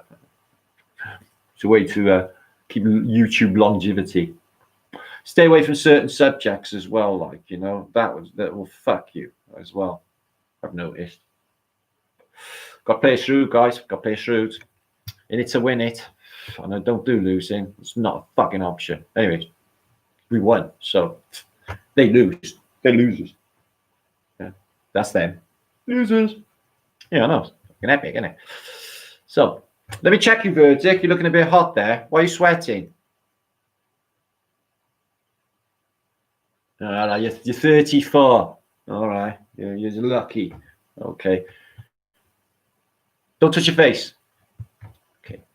So, Darren, Goodwin, I passed all Wonderland down the rabbit hole. It's scary, very scary. Oh, it is all scary, but like it makes you relish life and enjoy life a lot more than you did originally. Because, you know, this undermining of humanity by telling they're on a watery ball spinning in space, not important at all, when the truth is that we've never been alone and that we're on a plane, a realm, a creation by something or some entity. If you want to think of it like I guess I do sometimes these days in the terms of simulation or simulation being run, because aspects of our reality definitely point towards that, you know, the malleability of this realm and intent and you know, the manifestation of reality, making us gods, if you like, screams that this is definitely a simulation. And the way that, you know, evil, you know, comes into it as well, that plays a part in it. You know, I think with this creation or with this reality, there's two minds in here, isn't there? There's the good mind and then there's the bad mind, and they're locked in this Brian with us. So the good mind will always strive to help and will feel love and empathy, and you've got this bad mind that's beating on you all the time to make you weak. Now, if you are weak, this bad mind will win. It will find a niche in you, say, and maybe, for example, you have a liking for alcohol. It will find that. It's like they call it a demon. Have you heard that saying? There's a demon in a bottle. And it will find that weakness in you, and it will keep coming at you and keep coming at you, and it make you weaker, make you weaker. And I am living proof, okay, that it will kill you. It will kill you, okay, because the same demon of this alcohol actually killed my partner 3 years ago, or 2 years ago, 3 years ago. So this bad mind will come at us, this subconscious who's not our friend. This is the Bacchusite, we call. This is locked in here with us. Okay. Now, all is mind. Mind over matter is a definite real thing, guys. Yeah. When you realize, you know, what's, you know, I worry, sometimes I worry and I think to myself, well, what's the use in worrying? It's not even there. You know, you can't even prove reality's there, or you're even there, you know, in this simulation. It's not there. So all it is in this place is mind. Our place in this is all mind. So our true selves, our real selves, are on a higher realm. And your higher you, your higher Nathan, or your higher Azel, Morningstar, or your higher Rain Girl. So it happens there first. This is a reflection of that. But on the transitional period down to this, that bad mind who's down here in this realm, locked in you, these demons, these archons, these parasites, they're going to keep fucking trying to find a weakness or a chink in your armor. Yeah. So you have to keep protecting yourself spiritually and recognizing this bad mind. And, you know, everybody's good and evil. Everybody's good and evil. You know, I am. It's just I chose to be good in this life because I couldn't bear to be the other way, because I would get upset easy. So I was not going to be possible. So you get a choice, don't you? It's free will. So people's weaknesses are given to them by the media, and people's weaknesses are brainwashed into them. We're all subject to mind control, all of us, different levels. So that weakens their resolve to fight it. When you've got adverts constantly and peer pressure and false narratives of how a man is supposed to be or how a woman is supposed to be or look, you know, this is bullshit. All of it is introduced. It's bad mind, it's bad thinking. We don't need any of it, guys. We just don't. Yeah, it's a waste of thought when we could be doing so much more with our reality, creating good stuff, thinking good stuff, and doing good stuff. All of that bad-mindedness will disappear and gone. Okay, won't even be existing in this realm anymore. And there'll be a time in the future when they'll say, in the past there was a thing called wars where people used to actually kill one another. Sorry, I don't understand anything you just said. Wars? What? Kill? What is kill? You wouldn't really be able to explain to these people of the future Tartarian about what killing, or because it would never be in their minds. This is who we are. They try to brainwash us with the evolutionary Darwinian theory.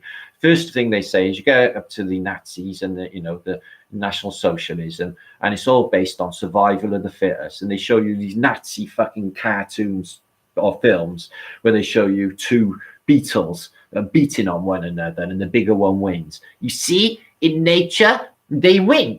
So, they're going with survival of the fittest, where supreme beings over another sort of mentality, when that is a false narrative. In reality, when you actually look into nature works on symbiosis.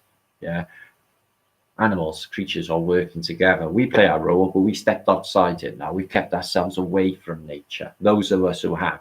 In the cities, we long to go and walk in the fields or touch the trees and be near them. Some people live in tower blocks and they're just in the middle of the city and they never ever see the countryside in their lives. Some people never see the countryside, guys, or the seaside even. Think of that. I know, it's crazy. Anyway, I'm waffling on, and it is getting on. So I'm just going to wrap this up very soon. Thank you so many of you, 330 of you, for joining this Sunday night, Sunday night. On a positive note, though, which all of it is really, okay, there is something fantastic brewing, but like we all know that it's going to be like, they're going to try and bleak us out this winter. This is where we're going to be fucking coming into our own fire of British peeps, right? Because not only going to ride it, okay, but we're going to come out on fucking top is what we're going to do. And we're going to show the rest of them out there how it's fucking done. I'll show you how it's done. It's done through intent. It's done through knowing what's coming. And what's coming is a beautiful new realm for everybody. And then gotta fucking go to achieve it. The fall of the empire is coming.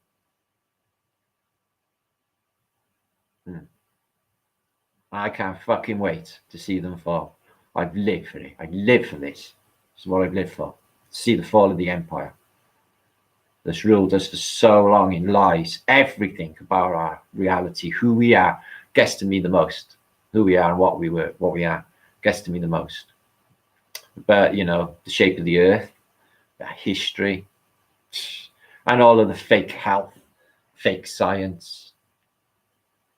You just fucking constantly bombarding our senses. They drop stuff on us from above. They put stuff in the food, stuff in the water, electromagnetics, television, games, styles, bombarding your brain, ding, ding, ding, constantly. It's no wonder everyone's just not nuts. Good job. This is the last bastion of sanity.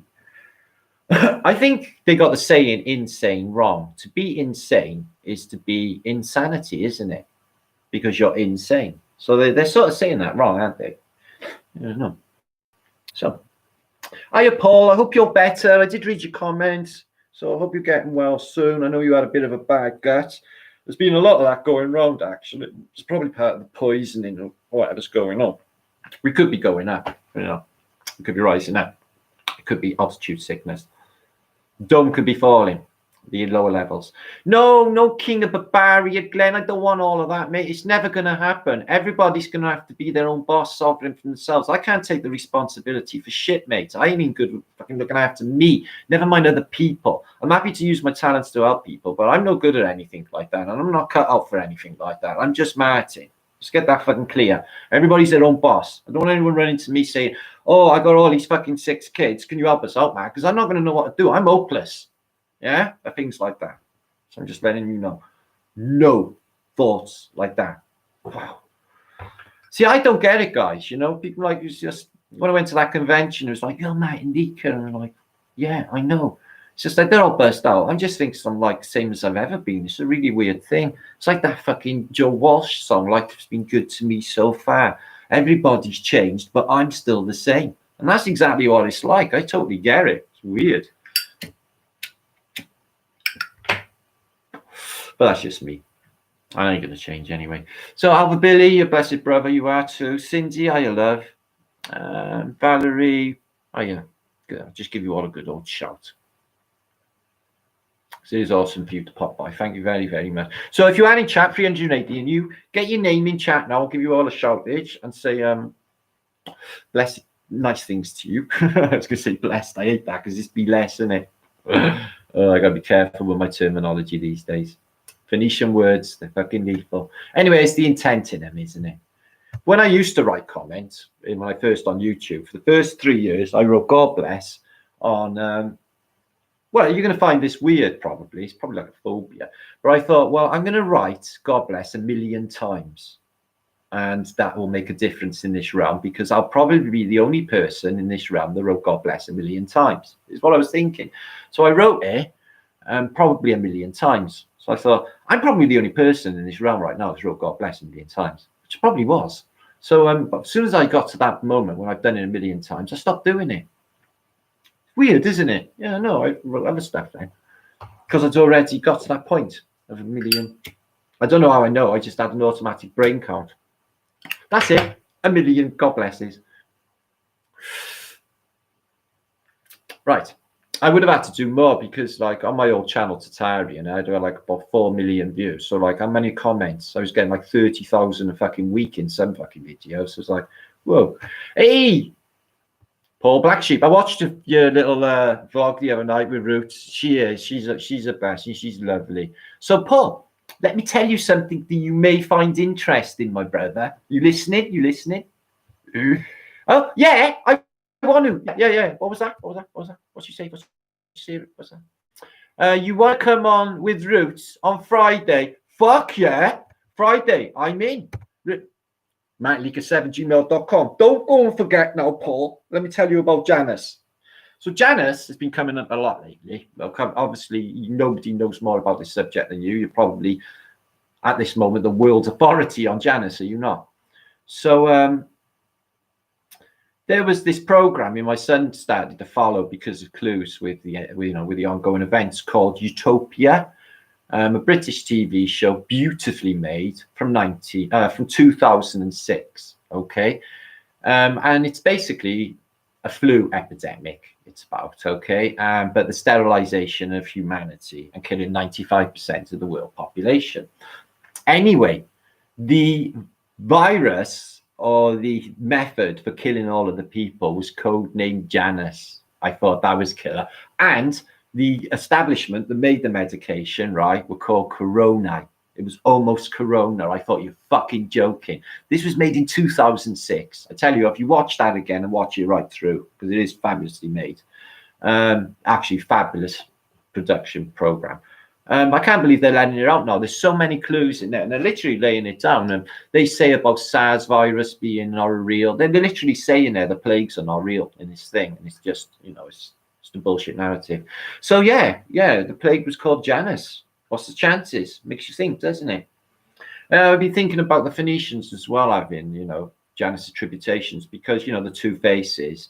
Well, what we're finding now with the Phoenicians is a lot of these statues are actually hermaphrodite, or exhibiting both male and female. So this has got like sort of the Janus about it, having it with the two faces.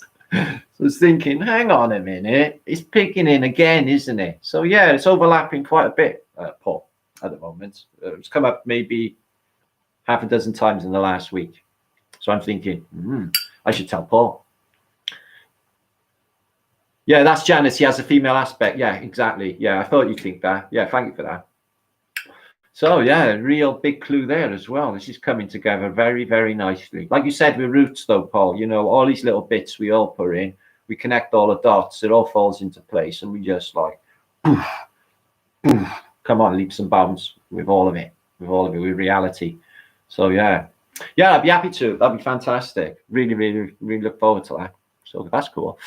Janus was a god of doors, gates, and transistors. Now, what blew my mind about Paul's vlog, if you've never seen this, his last vlog, I believe just gone, he said that on a map, quote me if I'm wrong, Paul, please, but there was an island up in the North Arctic or North Canada, Janus Island, and there's also an island down in the South Antarctica way, also called Janus. So that being portals as well. Is this a clue?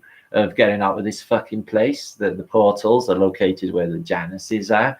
It's a bit of a clue, isn't it? You know, the gates and the portals. I know. I fancy that Bill Gates having the name Gates as well.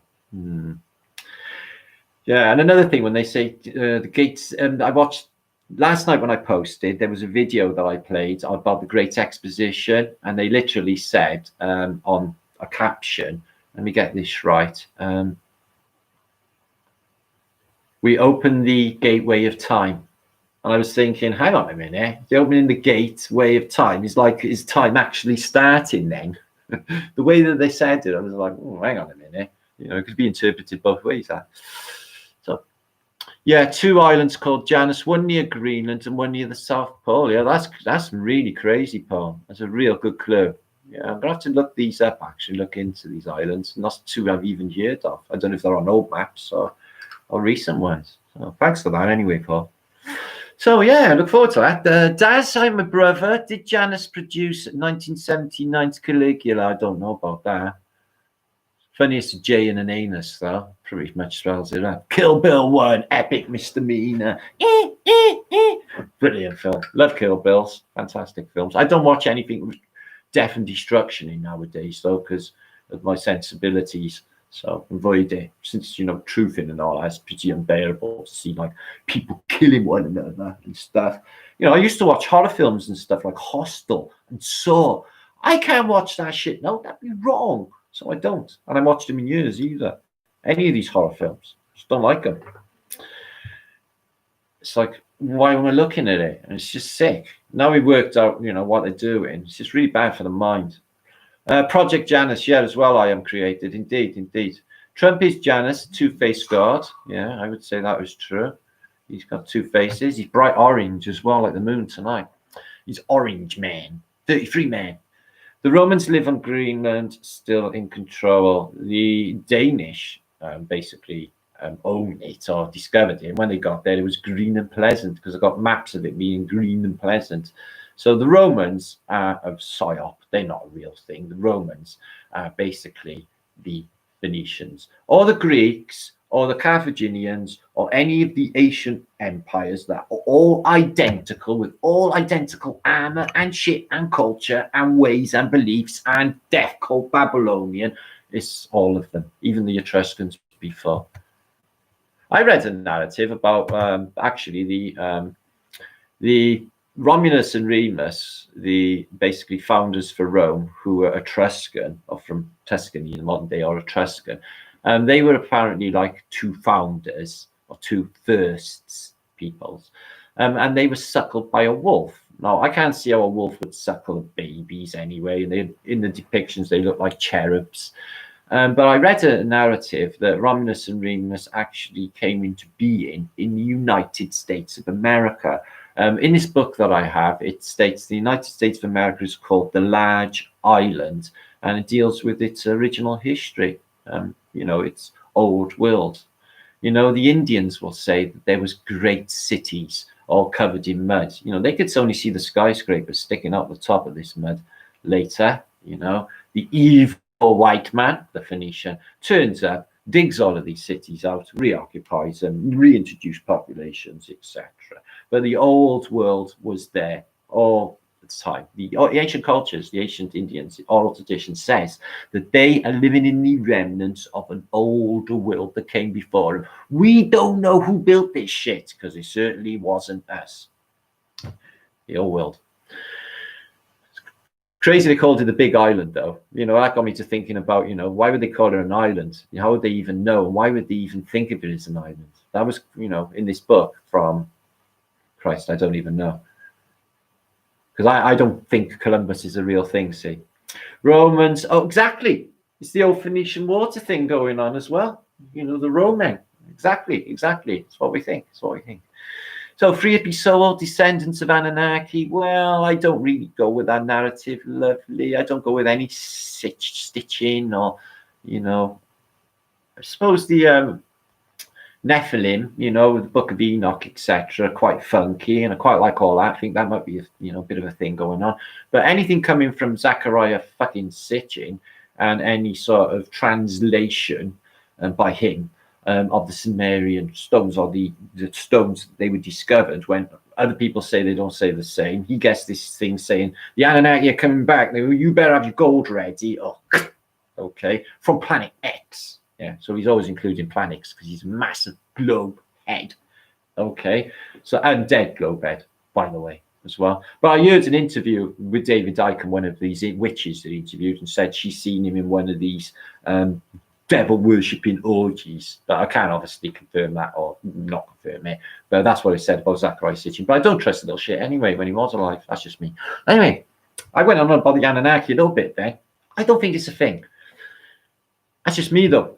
I don't trust academia, love. Did you know academia are out of business? Yeah, they are miles and miles behind us. Okay, universities, okay, mean uni as in one. They're all singing the same verse, universe, same as the universe. They're not allowed to step outside of that tune, that song, that verse, okay, and look at anything else. They got to keep in there, in that paradigm. Don't tell anybody else what's going on. Keep it there, okay. And this is the control. So. Anyway, so misdemeanor, I like your name, misdemeanor. It sort of sums up that you do misdemeanors. I knew the Great White Father in the North. Exactly. Sketch star, dog stars, yes. Wendy, Testament. It's another reset. Yeah, no shit, it's a reset. Michael De Silva, how you doing, mate? There are definitely 2 Trumps. Yeah, well, probably more. They have loads of actors, don't they? Probably get paid good money as well, because you could get shot. Trump killed in the presidential campaign. That'd be fucking epic, that would. By a Chinese man. Yeah.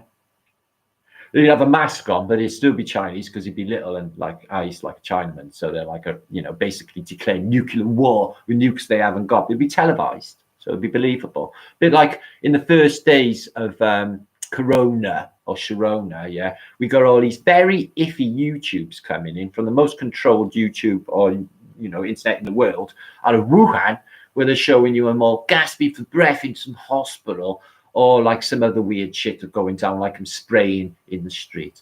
All of this cannot be trusted. We're talking about fucking China here, guys. Their human rights fucking record is absolutely despicable. So I don't go with anything to come out of there. I think it was well placed, well predicted programming, so that we should be scared of some bug out of fucking China. Bullshit, and more bullshit on top of that bullshit is what I say.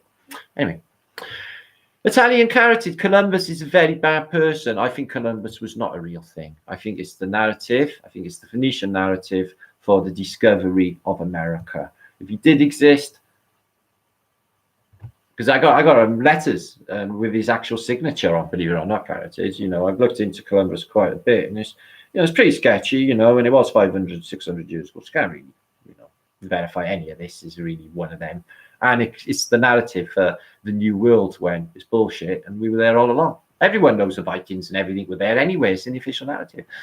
Yeah, I'm so on it. Oh, thanks, Jess Pop. I do try, but I've been doing this shit years, So I'm pretty got my, my ear against the, the words, the whispers, what goes on in the truthers.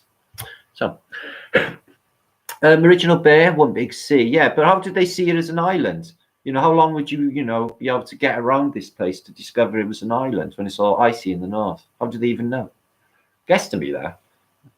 Doing a lot more thinking about that. Guess who was classed as the first builder? Only Janus, and his name was Noah. Yeah. I know. I got that from you, Paul. Yeah, no, it's crazy. Absolutely crazy. Hi, Linda, love. Still doing great pictures on Facebook.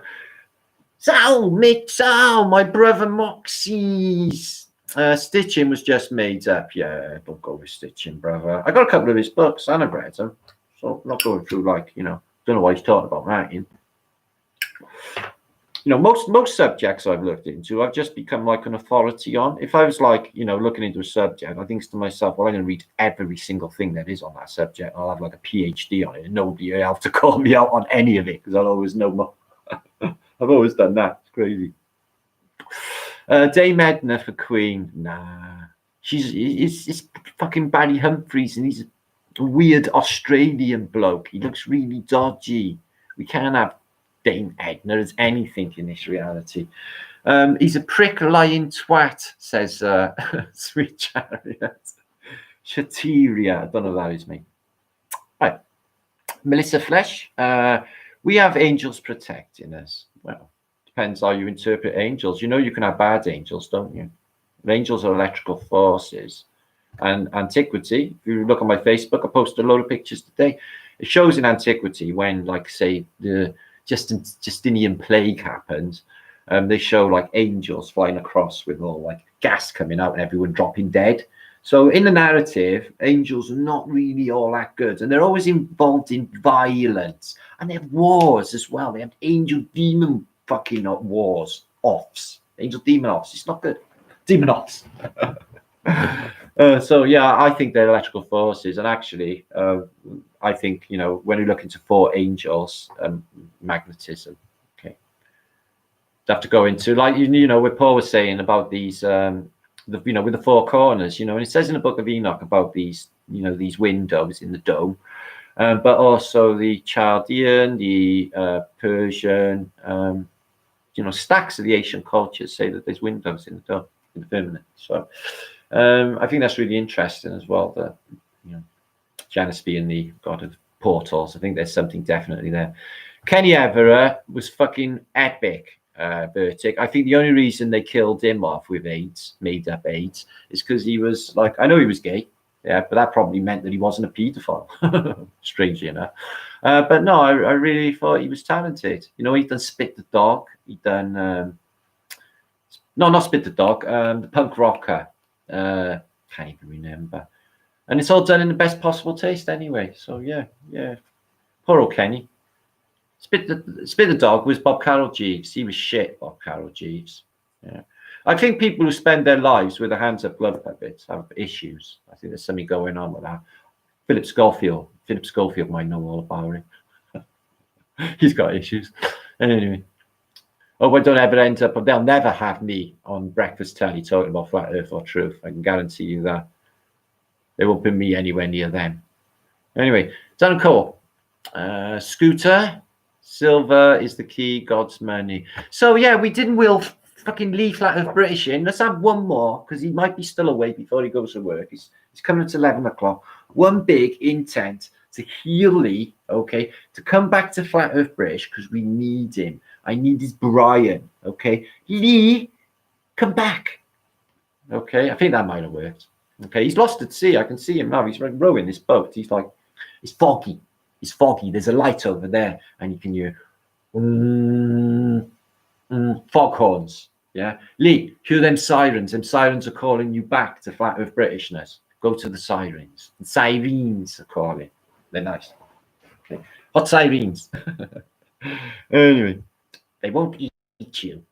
Sid Snot. Yeah, thank you, Fritz. Sid Snot. Yeah, it was, you know, I was thinking, Misdemeanor. I got a video of Dave Allen out there. Dave Allen, right, was so cool, yeah, and he used to, like, he had one finger missing, Dave Allen. He used to go like, and he used to be pissed as a fucking rat on his comedies. So he'd have his whiskey there, he'd have his fag there, and he would kill it. And he's always because he was Irish, he could take the piss out of the Catholics. So he was always having a go. And yeah, I absolutely love Dave Allen. Dave Allen at large, fucking brilliant. Thank you for that. Great reminder, Mr. Mina. See, I'm a massive fan of. I think I've actually turned into as well. Don't spread this around, though. I've got friends in chat here. Steptoe and son. Me and my son, I think we turned into Steptoe and son. Their mother popped off as well, the wife. So, you know, I've turned into Harold, and he's turned into you dirty, dirty old man. It's like that. And I'm like, oh, Harold. I'm just like him. I've turned into him. I have. I know. And some others do have them. I don't know if you know of some others do have them in America. It was one of the best things ever in British television.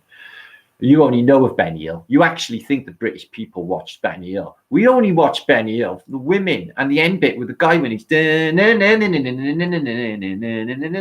he's slapping the baldy guy on the head. That's the only good bit. No British person can look at Benny fucking Hill. Nobody looks at Benny fucking Hill. Okay. So I'm just saying that you think that's the only program? No, we had Dad's Army. Yeah, don't tell him your name, Pike. We had Dad's Army. Mary, Steptoe and Son was epic. I watch them all. I love it, right? When they're playing naughty word Scrabble. Did you ever see that? So it's porn word Scrabble. I love a game of Scrabble myself. And the old man, right, he goes, B-U-M, bum. I thought that was so, the way he said it, you'd have to be there. I probably missed it, you know.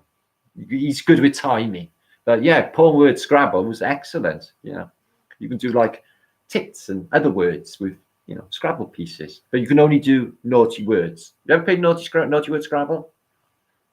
No? Oh, it must be just me then. Anyway, Gilly, on the buses, Blakey, I was talking to her about Lawrence the other day. Like, is it fair to say Olive was the most ugliest woman on British television? She had to live an entire life with that. And then fucking glasses. I know. Yeah, Blakey was epic. And what a way to live your life as well, you know, on the buses, having all that fun. I know. Oh, Reg Varney. Oh, God. Did you ever see? Oh, I've been modelled lately. Somebody, my friends were telling me. Watched a film, okay, recently called The World's End with Sean Pegg. Don't worry about it because he's demonic. And basically, there's a guy on there, and he's very much like me. He was called Gary King. So every city needs a Gary King. Okay, so Britain's got me, and I'm a Gary King. So basically, it's like when I arrive in a band, I'm like, "Da-da, I'm here." So you're all in my world now. So I used to, you know, I do that actually. I take over. So. We always end up talking about, oh, bless this house. Yeah. Did you watch Robin's Nest, Mary? Yeah, bless this house. Fucking brilliant. I love him in Bless This House. What's his name? Out of the Carry On films. Oh, fucking hell. Sid James. We love Sid James here. Hattie Jakes. We love Hattie Jakes. Are you being served? Yeah, fucking that was good. Yeah, like, Are You Being Served? What was it? John Inman and oh, what was her name? God. You're talking about things 40 years old, Jim. My brain doesn't go that far. No, Zal, Love Thy Neighbor was not, well, it was good, actually. But it was like bad for the paradigm because they were making out it was, you know, the British people were all racists, which they were at the time, yeah, because they were stupid. But I loved it because the black guy next door always won and always had his, you know, had the better of him, and he had the hot misses as well. So yeah, that was the only good thing in that, is he always had him back. He always had him bad. It was funny as fuck, that was. So that was a good thing, I think, really. They just show you that Bread was good, but you know, they win. So Sweet Chariot, Bread, yeah, Bread was good. Yeah, thieving Scousers running a little racket up north. Yeah. Did you ever? Well, I used to like Scouse Gets off Harry Enfield. Still watch Harry Enfield quite a lot. Harry Enfield is like a legend, fucking brilliant. And Paul, him, the Welsh person. Yeah, Harry Enfield is fantastic. He does Scouse Gets. They just go, oh, I'm not doing Scouse Gets. Last of the Summer Wine, Nora Batty's Tights. Yeah, man, fucking love a bit of Compo, Clegg and Foggy. Who would you be then? I would be Compo, but taller. No, I wouldn't be Foggy, and I wouldn't be Clegg. Yeah, so. But what a way to live, Last of the Summer Wine. Imagine if you had that music playing in the background all day in the countryside. Life would be epic. Deco, please, sir. Yes, I watched every one of that. He was good, he was. I can't remember his name. Yeah, I watched all Please, Sirs. I used to love them. Spitting Image. Stick a chicken up your ear, stick a deck chair up your nose, fly a jumbo jet, learn to speak a rapapo. I loved Spitting Image. There's a new one out flying around of basically Boris Johnson and President of America, whatever his name is, Trump, flying around. I seen on YouTube, which is quite good. But yeah, fucking Spitting Image. Ronald Reagan left his brain in the walnut jar. Never knew it was there, which I thought was very unkind because at the time he was apparently suffering with mental illness and Parkinson's disease and hid it from the American population. You know, a bit like they do with the paraplegic Roosevelt. Anyway, yeah, I miss Spitting Image. It was cracking. Yeah, White House. Yeah. Dad's Army's about the best ever. No better than that. Mind Your Language was fantastic. Do you remember, Dick? Only When I Laugh. It was the guys out. One of the guys, Bo Brolin, out of Likely Lads, which I used to love as well. Okay. Oh, what happened to you? Whatever happened to me? What became of the people we used to be? Oh, I love that. I love that song. And the Live Birds. Do you remember that? Nerys Hughes. She's Welsh, you know. I know you can tell, can you? We got a lot of famous Welsh actors. There's one that she's famous, and she's actually in a stage show in Cardiff right now, and she starred in Judge Dredd, the movie with Judge Dredd, the new one, Dredd. And we were really close friends, and she's a famous actress. Reiki Iola. Wow, sheeple whisperer, hippie my cunt, fucking love your brother too. Thanks, brother, to help.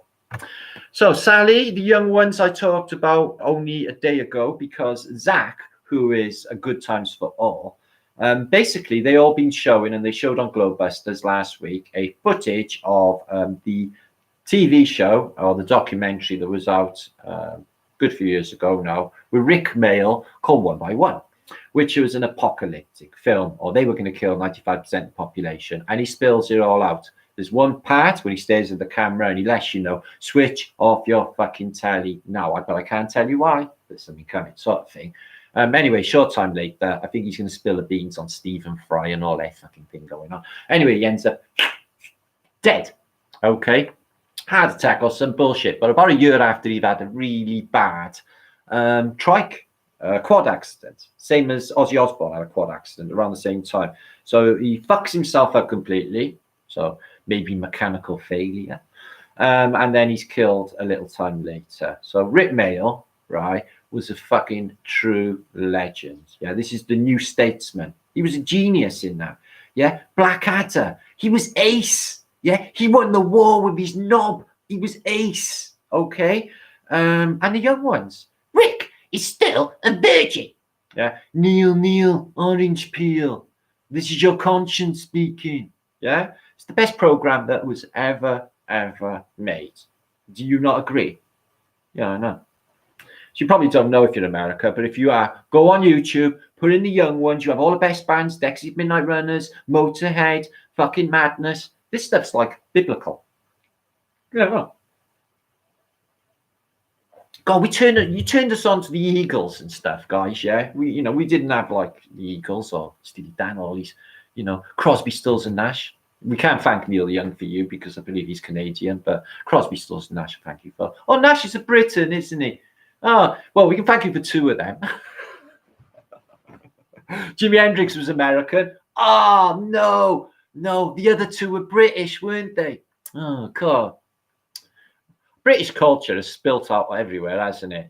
But there's been, spewed by the Tavistock Institute. When the Beatles turns up in America, they hired like busloads of girls from schools to come and scream and make it look like for the photo shoots. Really, no one give a flying fuck. Same as when shitty Oasis were turning up in America. All you get is mouthy Liam Gallagher, who seriously needs a slap by the fucking way, and nobody gives a fuck. It's like the Beatles. Beatlemania is phony Beatlemania, like the Clash, because the Clash were truly fucking biblical and truly epic. Joe Strummer, dead now. Why do you think he's dead?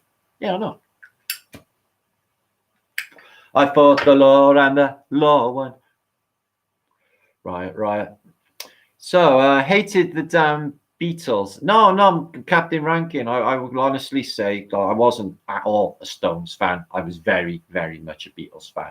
And I was massive. Like John Lennon to me was like, when I was a kid, right, 1977 or whatever year it was, right, Elvis dies. Yeah, I'm upstairs in my bedroom and I can hear my mother going, "Oh no, he's fucking dead! No." So I'm upstairs and my heart turns over my stomach. I'm thinking, "Oh fuck, my old man's dead, my father." So I run downstairs. My mother's in the chair crying and sobbing. I was like, "What's the matter, man?" She's like, "The king, he's dead." The king? What king? We haven't got a queen. No, Elvis is dead, Martin. So Elvis fucking Presley. Yeah, and So like, I wasn't getting it. Yeah, I was like, well, why is she so fucking upset? Yeah, so what if I can do anyway? So roll up years later, I'm a massive Beatles fan, and I go to town to buy Starting Over, John Lennon's new records, because I'm going through a mad John Lennon phase. I also buy the Beatles live at Hollywood Bowl, which was also a fantastic album. So I'm playing them, and then 2 days later, maybe 3 days later, my mum shouts up the stairs, Martin, I'm sorry, but you better come and see the news. So I go downstairs, and some crazy motherfucker, mind control victim, Chapman, who's out free now, walking around like this fuck all going on, basically, apparently shot John Lennon. Now, it could be true that they shot him, but it might be bullshit, because John Lennon was living in the Dakota Hotel where they filmed Rosemary's Baby, and who played fucking Rosemary's Baby, the devil in Rosemary's Baby, is the person who run the Satanist Church of America. So this place, and also Tesla has apparently stayed in, is highly demonic. Massive mud-flood building, really haunted, is the hotel where John Lennon was. So I'm not sure if I trust the narrative of Chapman, or any of these. Actually, I'm starting to think, right, because a lot of these serial killers and stuff they show you in America, I'm not actually thinking a lot of them are actually true, like Manson. Now, we have 4 Mansons. When you Google Manson, Charlie Manson, right, guys, he's got a cross, he's got a swastika going that way, then he's got a swastika going that way, and in some photographs, he's got fuck all. So there's at least 4. No, I know what you're going to say. It's George Bush. No, I don't think it's George Bush at all, but it might be. Jimmy Savile, guess who his son is? Louis Theroux. Did you know that? Free hippie soul? Fucking A. Anyway, back to where I was. Just, who was I on about then? Tell me. My brain just sludged out, going on. I can't believe 318 of you listen to me waffle. Oh, I love T-Rex. Yeah, Mark Bolan. Do you know what his last hit was? A tree. I covered Mark Bolan on my Tartarian channel. Basically, the registration plate, and there was 3 6s present in the shot of his Mini that climbed a tree. And it was highly sinister. I think they same, with John, with Lennon, I think they probably went to the island where David Bowie and all of them go with Prince, off Pond or Through the Mirror. I think with Jimi Hendrix, I think because of his involvement in politics and getting involved in the Black Panther movement, etc., I think he fucked it. So I think he got murdered. Basically, he was no drug addict at all. You couldn't be a prolific musician and take that much LSD anyway, because you wouldn't be able to see the strings, you'd be fucked. So, he was dabbling, but he's not what they made him out, You could see that by looking at him anyway. Yeah, the guy was key. So he dies, they say, of inhalation and vomit. So basically, he's in an ambulance, Jimi Hendrix, with 2 trained paramedics, but they don't know to put him into recovery position when he's vomiting so he can survive. Now, I'm not even a trained paramedic, but I've always done that to help people. So he's laying on his back and he's on barbiturates and alcohol, they say. And he chokes on his vomit and he dies. So in my mind, and his girlfriend said the same, that was a fucking murder. They murdered Jimi Hendrix. Right. Marley, the other great on par with Jimi Hendrix, they fucking done him too, because he got a little dabble into little politics as well. His truths are deep and his truths are true. But he got involved in a little bit of politics, sort of played a little bit of a dialectic. What's he die of? Cancer in the fucking toe. Yeah, he smoked more dope than anyone. Yeah, but he dies of cancer of the toe. Yeah, it's just bullshit. No one dies of cancer of the toe. They fucking done something and they got rid of him, and they got rid of him quick. Same as they done to Alex Jones. I mean, a comic whose name I forgot. Gong was a good band. Yeah, I used to play Gong albums, Brunsy. You'd have to be really out your tits to enjoy Gong. I don't think you'd have to be not tripping enjoying Gong. You wouldn't feel the full impact of Gong. Gong amazing when you act. Queen are fantastic. I've always said, Freddie Mercury was absolutely fan-fucking-tastic. He really was fantastic. He was one of the greatest showmen ever. He had whole crowds in the palm of his hand, like in Live Aid, and as a showman, I don't think there was anyone better. He is so supremely confident. and very, very intelligent. Tell you who else is like that? David Bryan of Talking Heads. He's super clever too. He's super intelligent. Works with the Tavistock though, because nearly all Talking Head songs tell you about reset, as well as Queens, Radio Gaga, One Vision, Under Pressure. These are all reset songs. Watch the video for One Vision. It's a apocalyptic scene. The world's reset. He goes into a theater that's fucking wrecked. Yeah, the videos all tell you what's going on. You know, it's Tavistock Institute at play. Louis Theroux, Jimmy Savile's son. Yeah, right. I wouldn't have believed it, right? But I know a YouTuber, Pete, that was out years ago. He's probably still around. He said the same to me, and I was like, no fucking way. It's like, Matt, who exposed him on television, yeah, as a pedo, yeah, and then basically it all comes on top, and then Jimmy Savile's buried in a concrete, 12 foot of concrete underneath, so he can never be exhumed to see if he's actually there. Jimmy Savile dies, but he was super fit, a member of Mensa, and he's run around Britain a couple of times for charity, guys. Yeah, so this guy was not going to be dying of any illnesses. So he is alive and he's fucked off. Okay, the busting and a part of it was his son, Louis Theroux. Now, I know he's got a famous parent TV father in the narrative, but when you layer the photographs, you got them same fucking dead eyes. Yeah, they're the same face structure. They are very, very similar people. If you give Jimmy Savile black hair, he's Louis fucking Theroux. I'm telling you now, it's spooky. So I think the way it all played out and understanding dialectics, he wasn't against them, he was with them. And I think he's his son. Yeah, I really do. But is his sounds? I think it's a thing. When you see the photographs, you'll understand. You'll think, yeah, understand. Yeah, you'll think, yeah, it's him. And the way it all played out, think about it. Billix, thank you for that. Oh, hiya, Spanish chicken. Love, yeah, Billix. Yeah, I used to love Billix back in the day.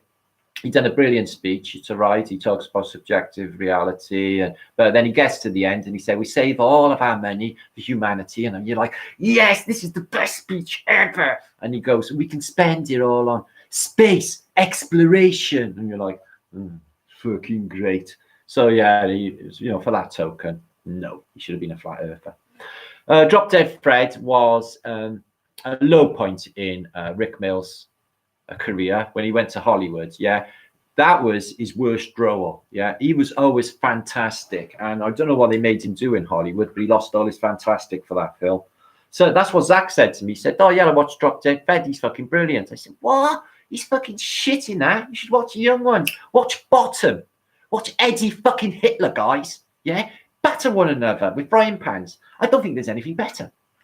Bottom. If you haven't seen it, wow." You're in for a shock.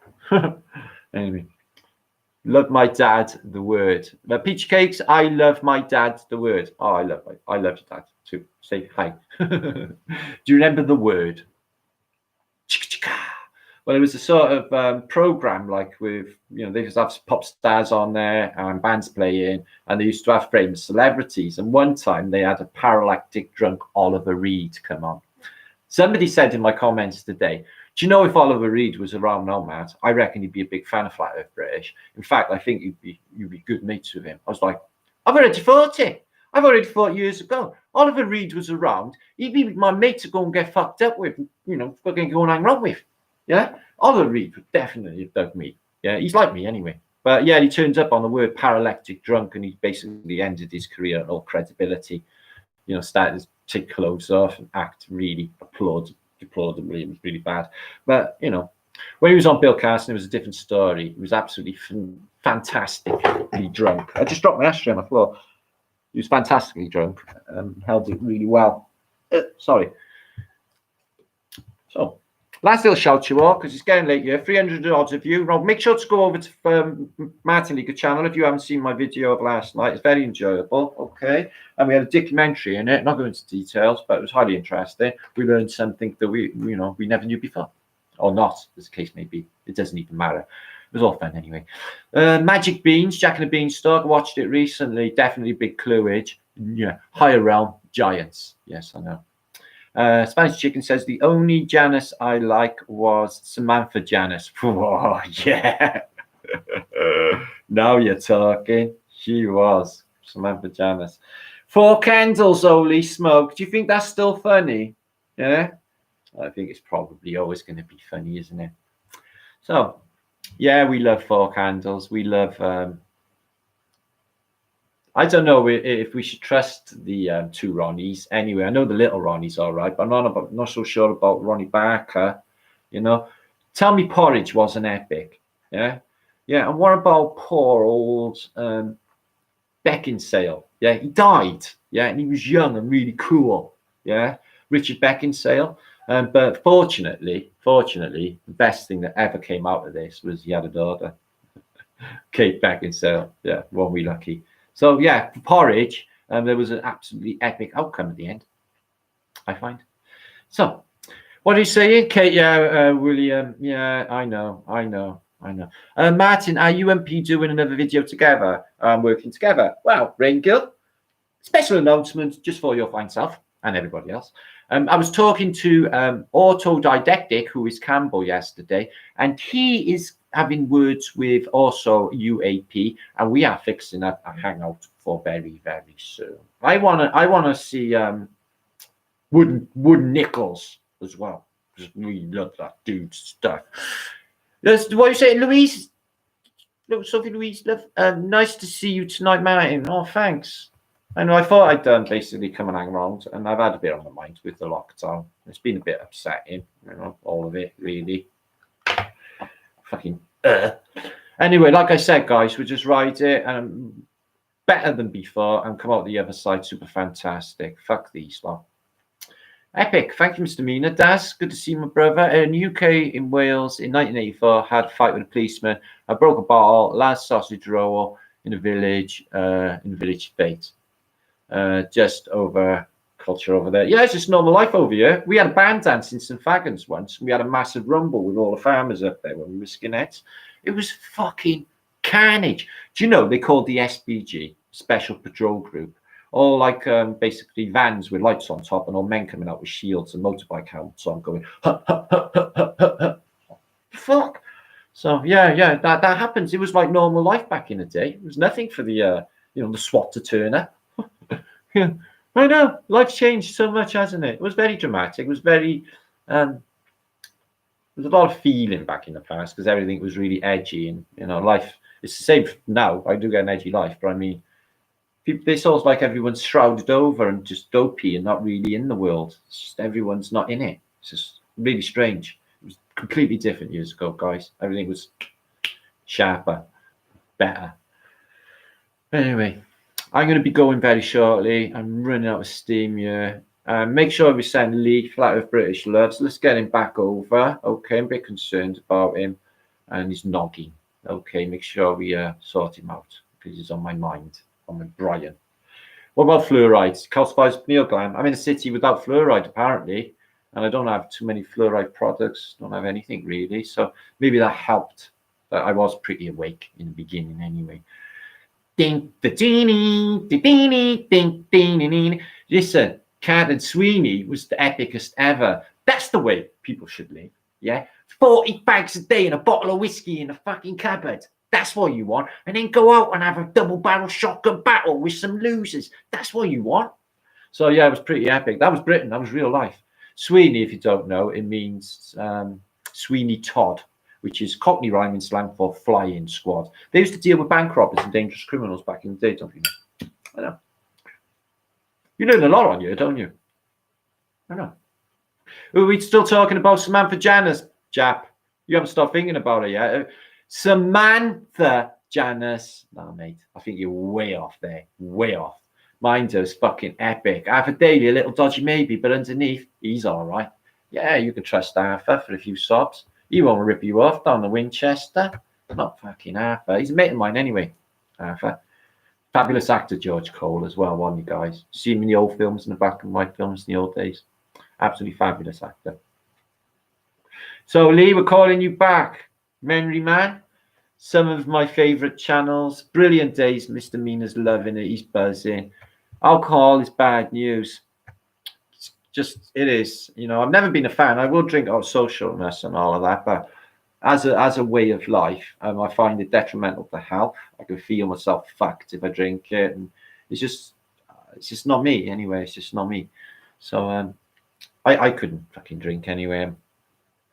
Wouldn't behave right. It makes you different, doesn't it? I'm not the best person. If somebody upsets me, pissed, I ain't safe. UAP, Wood Nichols, Martin, and Lee. I've asked him, Glenn, if Lee will come on. But he works all the hours, but I would love Lee. He's been on my vlogs a couple of times talking. And yeah, I would fucking make my day. I'll make my year if he come over. We need a big Fantastica anyway, with all of us, don't we? Time's rolling up, guys. We need to start doing all of these good, enjoyable things and getting it on. There's no use waiting around. This winter's going to be fucking weird, and you know it, yeah? All of the Muscovites, fucking dark winter's nights, snow on the ground, food shortages, power cuts. They've done this shit on us before in Britain. And it's not beyond the bounds of possibility. The police turns up and battered shit out of innocent people yesterday. They don't give a fuck anymore, guys. This is war.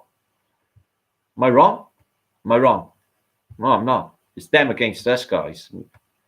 I wouldn't be in any one of these. I wouldn't want to be any one of them coppers or any of them in power, because there will be a judgment and there will be a fucking day when they will all become accountable. Now, I know they're only doing what they're told because they got to for their mortgages and their pensions and everything else and that. But, being complacent to this, what's going on, this devil's fucking realm, okay, there is a definite price to pay for that. Definite. They need to come over to the people. And soon. Because they won't be safe. They're going to be in the same shit as everyone fucking else. I can guarantee you that. They're not going to be safe. None of them. They need to know that. They're people just like us. They love their kids just like us, apparently. You see them on these fields attacking people. They're dead in the eyes, like mind control victims. I can't even understand what's going on. They're just complete criminals. And they're supposed to be police. Gives me shivers to think of fucking Barbaria. Hi, Michael Martin. Good to see you, my friend. Spanish this year isn't the problem. 21-21 is not going to be any better. Yeah, well, William, we won't think of it like that. We don't doom and gloom about it. What we'll think is 21-21, which you will be, okay? You stay watching Flat Earth British. Will be fucking epic, brother. There'll be nothing epicer. You won't even believe how epic is. In fact, they'll have to invent a new word that's more expressive than epic, if you think of one. Yeah? Super epic. It's like super fantastic, but epicer. Yeah? Anyway, you got the stormy shirt, Dick. You got a storm. Oh, that's I like a good storm. I was playing thunderstorms on my YouTube loud. Because they're apparently relaxing, and they were relaxing. So keep it flat and funny. Great. Keep the vibration up. Tammy and Oz, don't fall off. Okay, don't fall off. You might be upside down. Okay, fall off, Tammy. Jane Payne of God. Thank you. Don't be crying. Oh, I might be crying with laughter. Oh, good. So yeah, you want to cry with laughter? Go and watch my vlog last night if you haven't seen it. All right. Thank you, Lee. Thank you, Chris. Moon's hollow space station. No, I don't think it is, Chris. I don't even think it's a physical object. Plus, it's got plasma discharge scars all over it. So I think it's a plasma effect. Cold light's coming from it anyway, like a cathode. Think of it as a cathode. Part of this technology for electromagnetism for this realm that we inhabit. In case you didn't know. So don't listen to David Icke. He doesn't know what fucking hell he's talking about. Works for the government. David, Daniel. Brain Girl, Heather Kimball, thank you. Mike, love you too, guys. TYY, believe in love. Oi, Martin, I've been in the background today, only yesterday. I ran across something of interest. Email me, yes, please, mattleaker7gmail.com. There's stuff I got to link up anyway now in a minute. My email, Instagram, Facebook, and other stuff going on. Okay, I'll do that as soon as I finish this, okay? You've seen David Bryan over 10 times. I saw him 3 times last year. The gig was better and stopped making sense. My favorite artist of all time. Bunzy, miss him, mate. He's fantastic at everything. His lyrics, his dancing.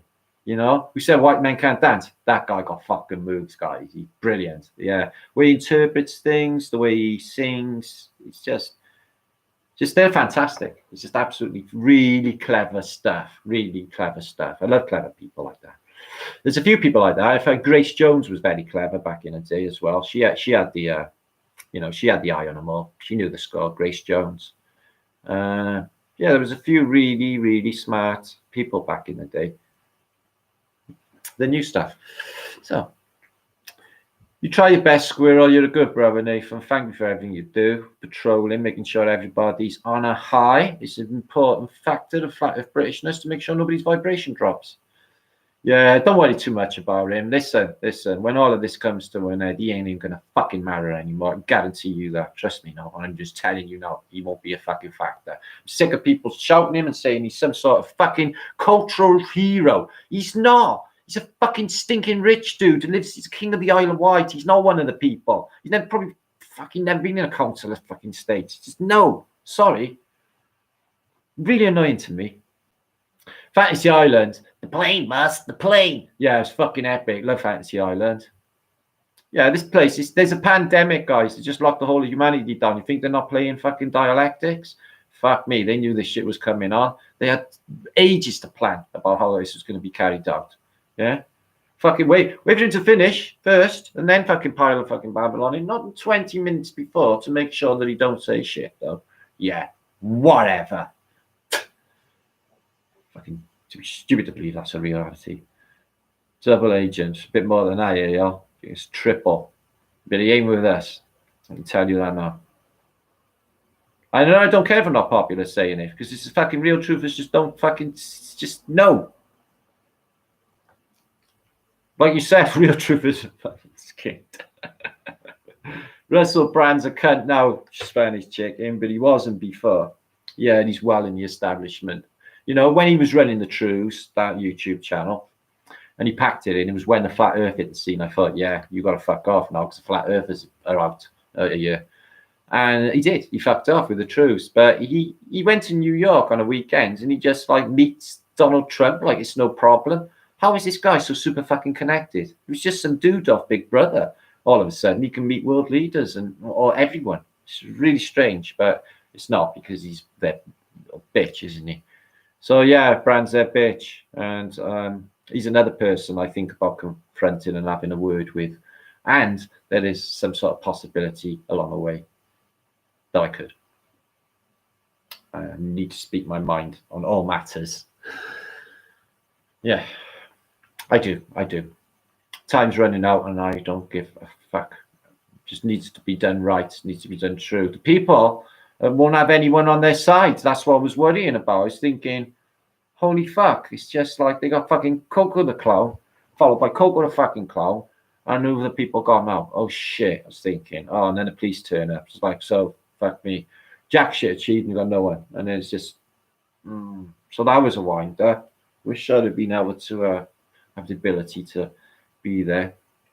Brand sold out, Barry Nelson. Yeah, he sold out. I think he's quieted himself down now, hasn't he? He's an Eckhart Tolle fan, isn't he?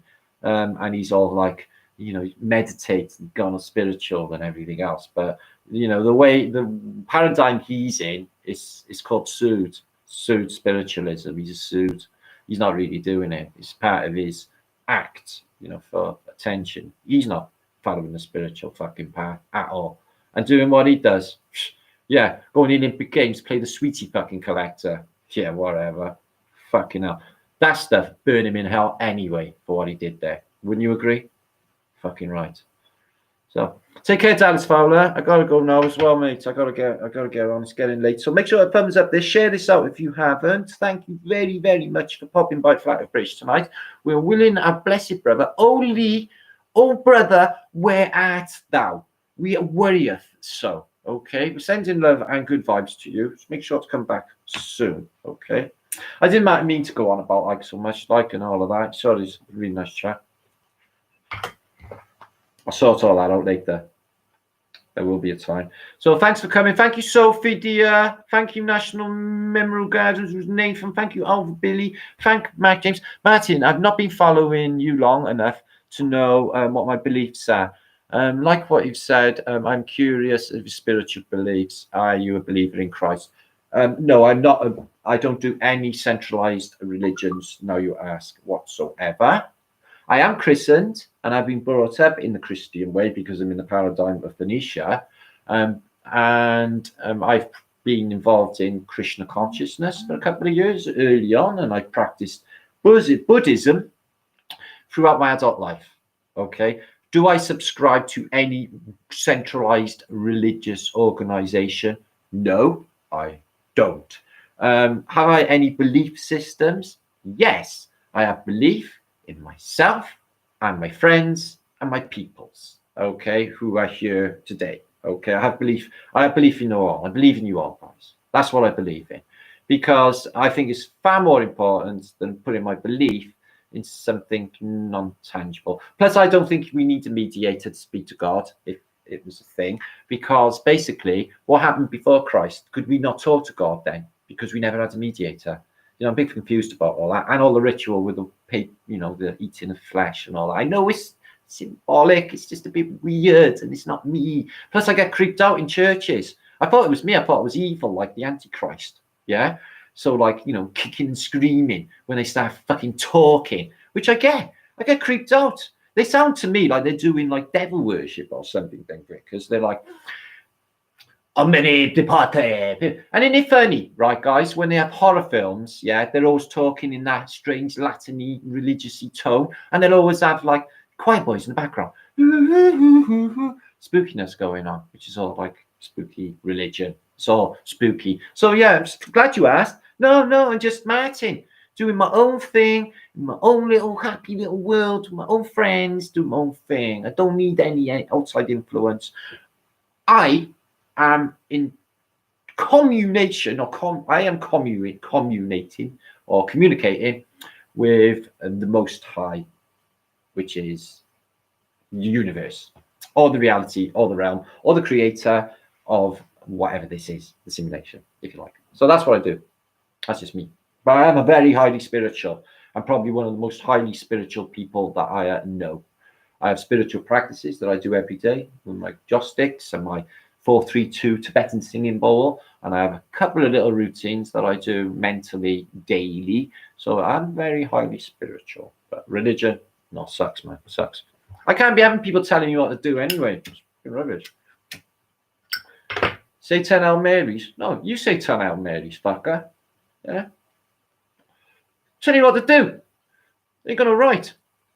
You are loved, Martin, brother. Well, I hope I do like. I am. That's a bit selfish, isn't it? Me saying I love to be loved, but it is lovely. It is lovely to have people caring enough. It is. You're my family. It feels like too, especially when we're all in chat together. It does feel like family. You either fall for it or you don't. In the manner depends on the person. Thank you, DMM. Indeed. I don't fall for any of that bullshit, okay? They're not interested in it. This is the thing, see? You know, they've got everyone wanting stuff that's not going to help them in reality. And these, you know, especially with addictions, that's fucked up, you know, and that's just nations working against our spirit, you know, our resolve, weakening us so that we get, you know, subject to more demonic, if you want to call it that, or, you know, bacchusite or bad-mindedness is another way of looking at it. Of the subconscious, which is here in with us. Yeah. All is mind, guys. All is possible. Okay? All is possible. And will be. It's done anyway, because you set the intent, you've got to get that point. We're just going on a journey, okay? We just haven't got there yet. It actually exists in the future. We just haven't got there yet. So I wouldn't even worry about it, guys. It's done. It's done. It's dusted. All you got to do is keep your faith, okay? And just know in your heart that everything's going to be fucking okay. Okay? Why do I know? I don't know why I know, but I know. Okay. I got to go, guys. I need a cuppa. Last cuppa and a little munch before I dive off to my bed. Thank you for 300 odd of you for watching. It was really kind. And I'll see you soon on the next one. Okay, make sure to subscribe to all Flat Earth British channels, the Celtic Tartarian channel, and the Flat Earth British Think Tank channel, which is this, and Mountain Liedtke channel. And we have our website, which is Flat Earth British website. If you don't know, you can learn everything on this fantastic website. I'll just pop it into the chat here. Okay, fantastic website, Flat Earth British. And if you're interested in breaking away or breakaway civilization, it's quite interesting to read all of the stuff on here as well, because it's quite a good few peeps on here on the Barbaria site. And you also see Jilly there. I'll link up if you want hemp CBD products because you've got arthritis. So Jilly, give me this, right? It's called Red Hand Hemployment, which is a website, pure hemp, and it's BAM. Okay. Now, I haven't been able to straighten my finger for the last couple of days. You see it's all wonky. Can't fucking straighten it. And it feels like a toothache. It's like, in pain if I bend it. So I've got arthritis in the knuckle. So I put that on, this cream, and I swear it takes the pain away. It's absolutely fan-fucking-tastic. All it's got in it is like chilies and stuff. I'll tell you what it's got in it now, apart from hemp. It's got natural ingredients: hemp, chili, ginger, cayenne pepper, cat's claw, cinnamon, turmeric, willow spark, horseradish root, nettle roots, poppy head extract, and beeswax. How fantastic is that? Everything in there. You know, cayenne, fucking brilliant. Turmeric is superfood, guys. That's why they keep it out of all the food. So, yeah, make sure you go on Barbaria, and I can add you to that as well because I've got to be able to approve. Win higher. No, turmeric. Listen, I dust everything with turmeric. I mean, you know, I just put it in every food, even food that doesn't need it. Like put it in sandwiches and all sorts, just to make sure I get in my diet. Magnesium, I have it all the time. True ether.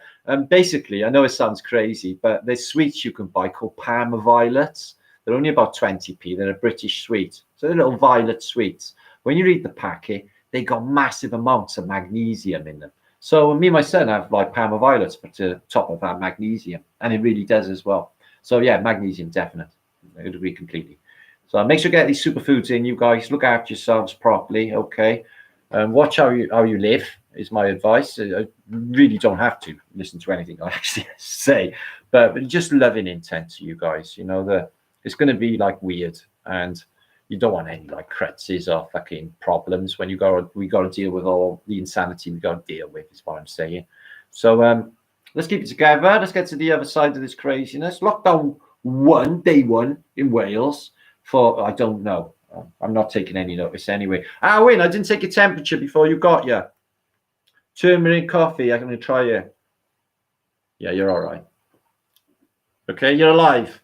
Anyway, so I'm making sure, okay. My laptop is registering 24.7. So it's actually quite warm. So at least it's alive. Yeah, big love, Mike. Thanks, Carl, for popping by. Soul food indeed. I love my soul food. Sort of soul food. Soul kitchen.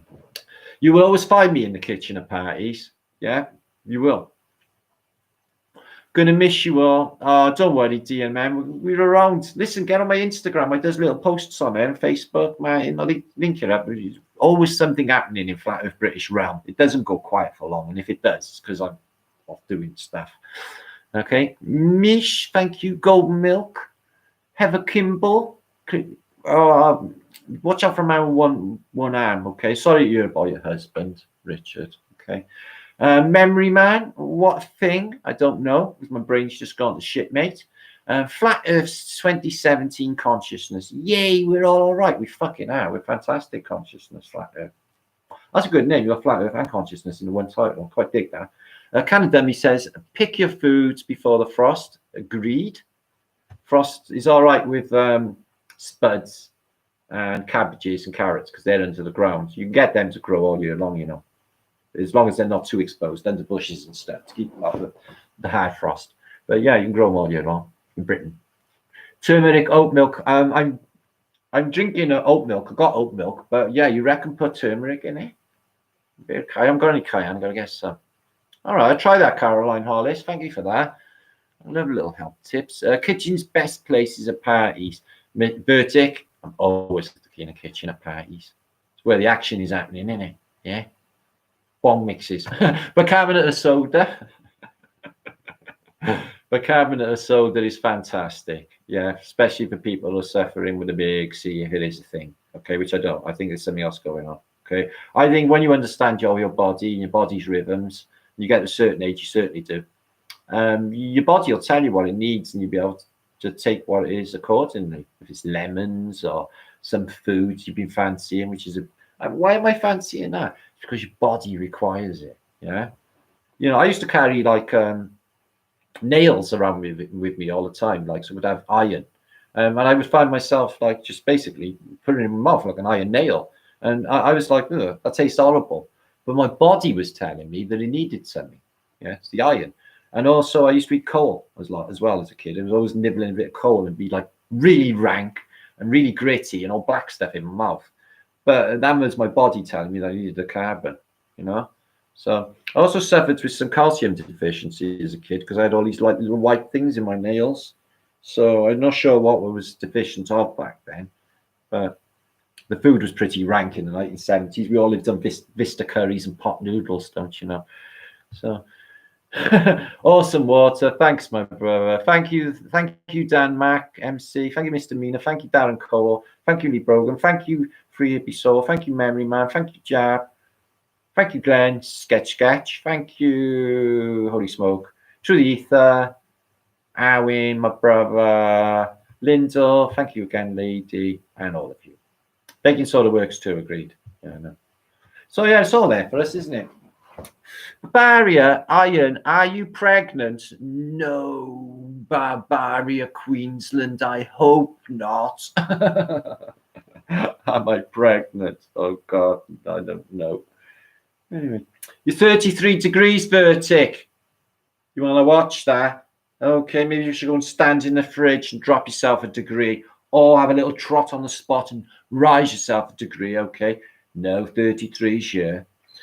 We'll have none of that here. This is a local shop for local people.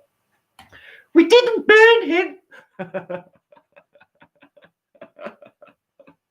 Ah, there she is. Oh, no, I was just going to go. You're back and you're still here. Yes, much love to you. Is Lola there? I guess it's a bit late now. Hey, Mel. I guess it's late for Lola. Thank you for my little film. I was really brilliant. That was. I mean, really smile. Seeing you all happy in the field and stuff. Don't go. I'll stick around for a bit now, yeah. But like, I can't stick forever. I've got no fucking stuff on the go. All right, I'll have my last thing then and a drink. Okay, it's 250 of you. You're hanging around for whatever reason. God, it's not like I'm that entertaining. Fucking hell. What other Billy? What matters of cravings? When my Auntie Gaynor was pregnant, she used to chew a flip-flop. Do you know what a flip-flop is? Well, it's like a sandal, but they got like really squishy foam, and you can really sink your fucking teeth into it. Like, so like, apparently people have different cravings. Some people like sardine sandwiches. Not Star Sophie Louise Montgomery. It is late. It's 20 to 12. I will not be able to stay up late. Okay, just saying. Glad you're there. Oh, thanks. So is Lola watching? It's too late. Oh, I'm just saying. Anyway, can I tell me? Thanks. Oh, yeah. So as you can see in the title, just a recap. Okay, before I do shut off in a little bit. Flip flop, chew it.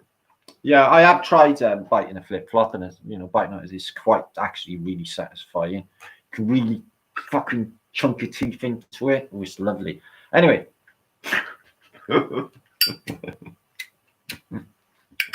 Anyway, what?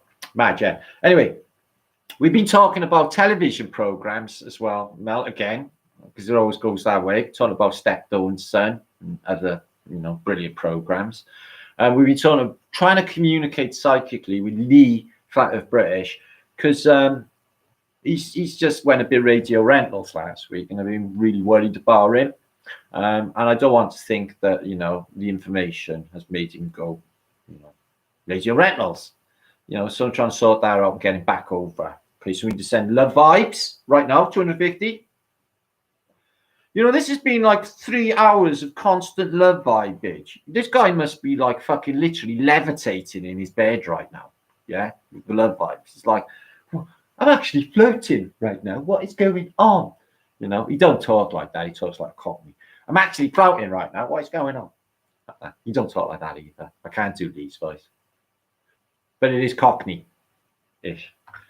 So, Owen, eating dirt is one effective level of snake oil, which is ironic. I've had loads of dirt. I've had loads of horrible stuff in my life. Everyone got to eat a bit of dirt before they die, Owen.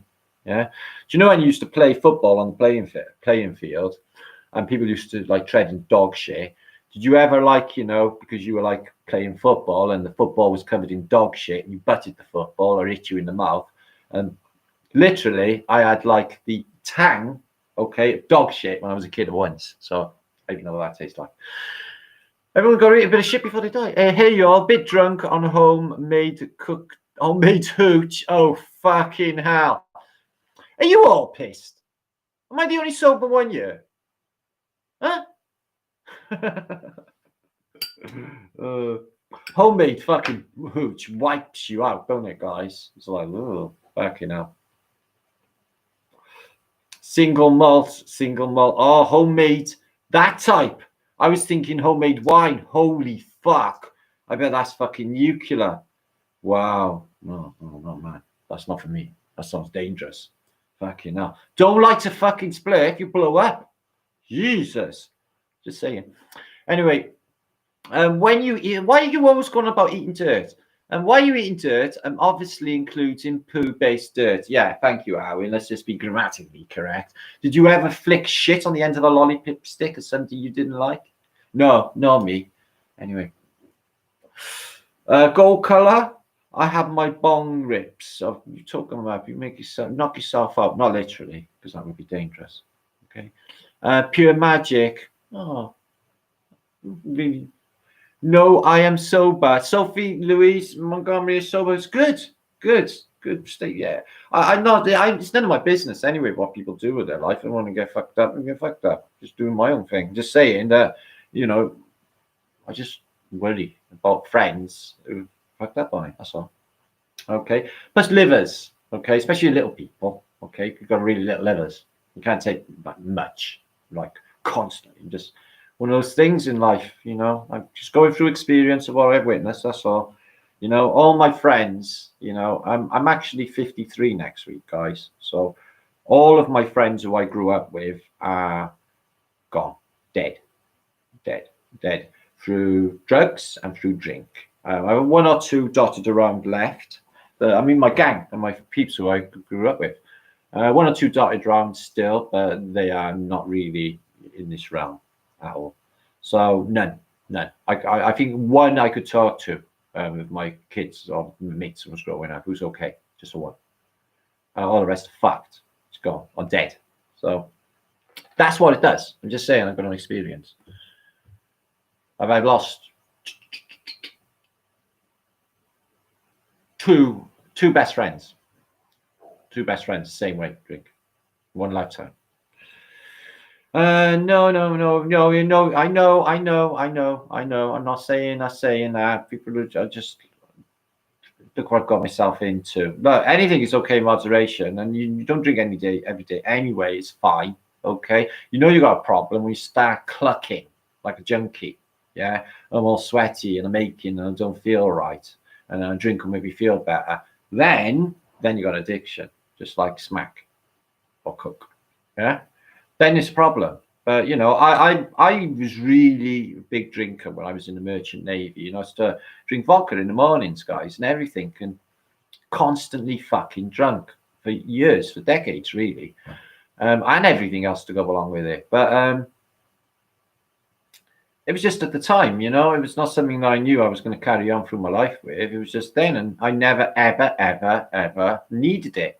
So I would go weeks without, and then I would just go mad bender, get fucked up chronically for like 3 days, tripped out, lose everything, come back, and then, you know, that was it. But I always like fucked up. Every time I got pissed, I fucked up. I would do something wrong, something bad would happen, usually. Or you would lose amazing opportunities as well. I noticed I missed a lot of them. And always get everything wrong. I get everything wrong in drink. I would say the wrong thing, and I don't act properly. Okay, and I can in drink. If, like I said, if somebody pisses me off, I can snap as well. So it's not good. So I had a little booze right there. Sorry, I don't know where that come from. Or you saying about the malt? Yeah, sorry about that. Anyway, hash from you, hungry. Yeah, same. Well, not hash. Britain. Don't have too much of that. Sounds like a good summary of what it does. Weed is all you need. Well, each their own. Like I said, I do have a drink now and again. Friends and that. Like, well, I can drink Guinness. I like a pint of Guinness. That's nice, but that's full of iron, you know. And basically, the Irish built all of the world on Guinness, didn't they? The Irish and the gold prospectors. Okay, that's sarcasm. They didn't, by the way, because they all died. Kind of in both ways. You can't all die. All the Irish died, like 3 million of them in the potato famine, although that's very sketchy information on that. And at the same time, they are populating all of America and all of Australia, building all that cool stuff, as well as dying at the same time. I don't think Ireland was that populated. Yeah, like 10 million or something then, I think, probably less. Anyway, DMT is all his atom. Yeah, well, each their own. I tried DMT, not for me. I nearly had a fucking heart attack. And people who keep taking it act a bit strange after a while as well, I've noticed. So each their own. Same with acid as well. You know, people go down. I know loads of people that have taken loads of acid and ended up right fucking nuts, guys. Yeah. It's because they did it in the wrong way. You know, they didn't use it for consciousness expansion or for, like, you know, a little cheat, like, you know, heightening your senses, etc.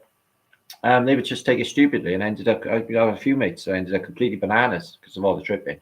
So it's not like it don't have a detrimental effect. So I'm really like, you know, I'll hold back with, you know, promoting any of these things because I know I've seen there's detrimental effects on all of them. It's just down to the individuals, guys, you know.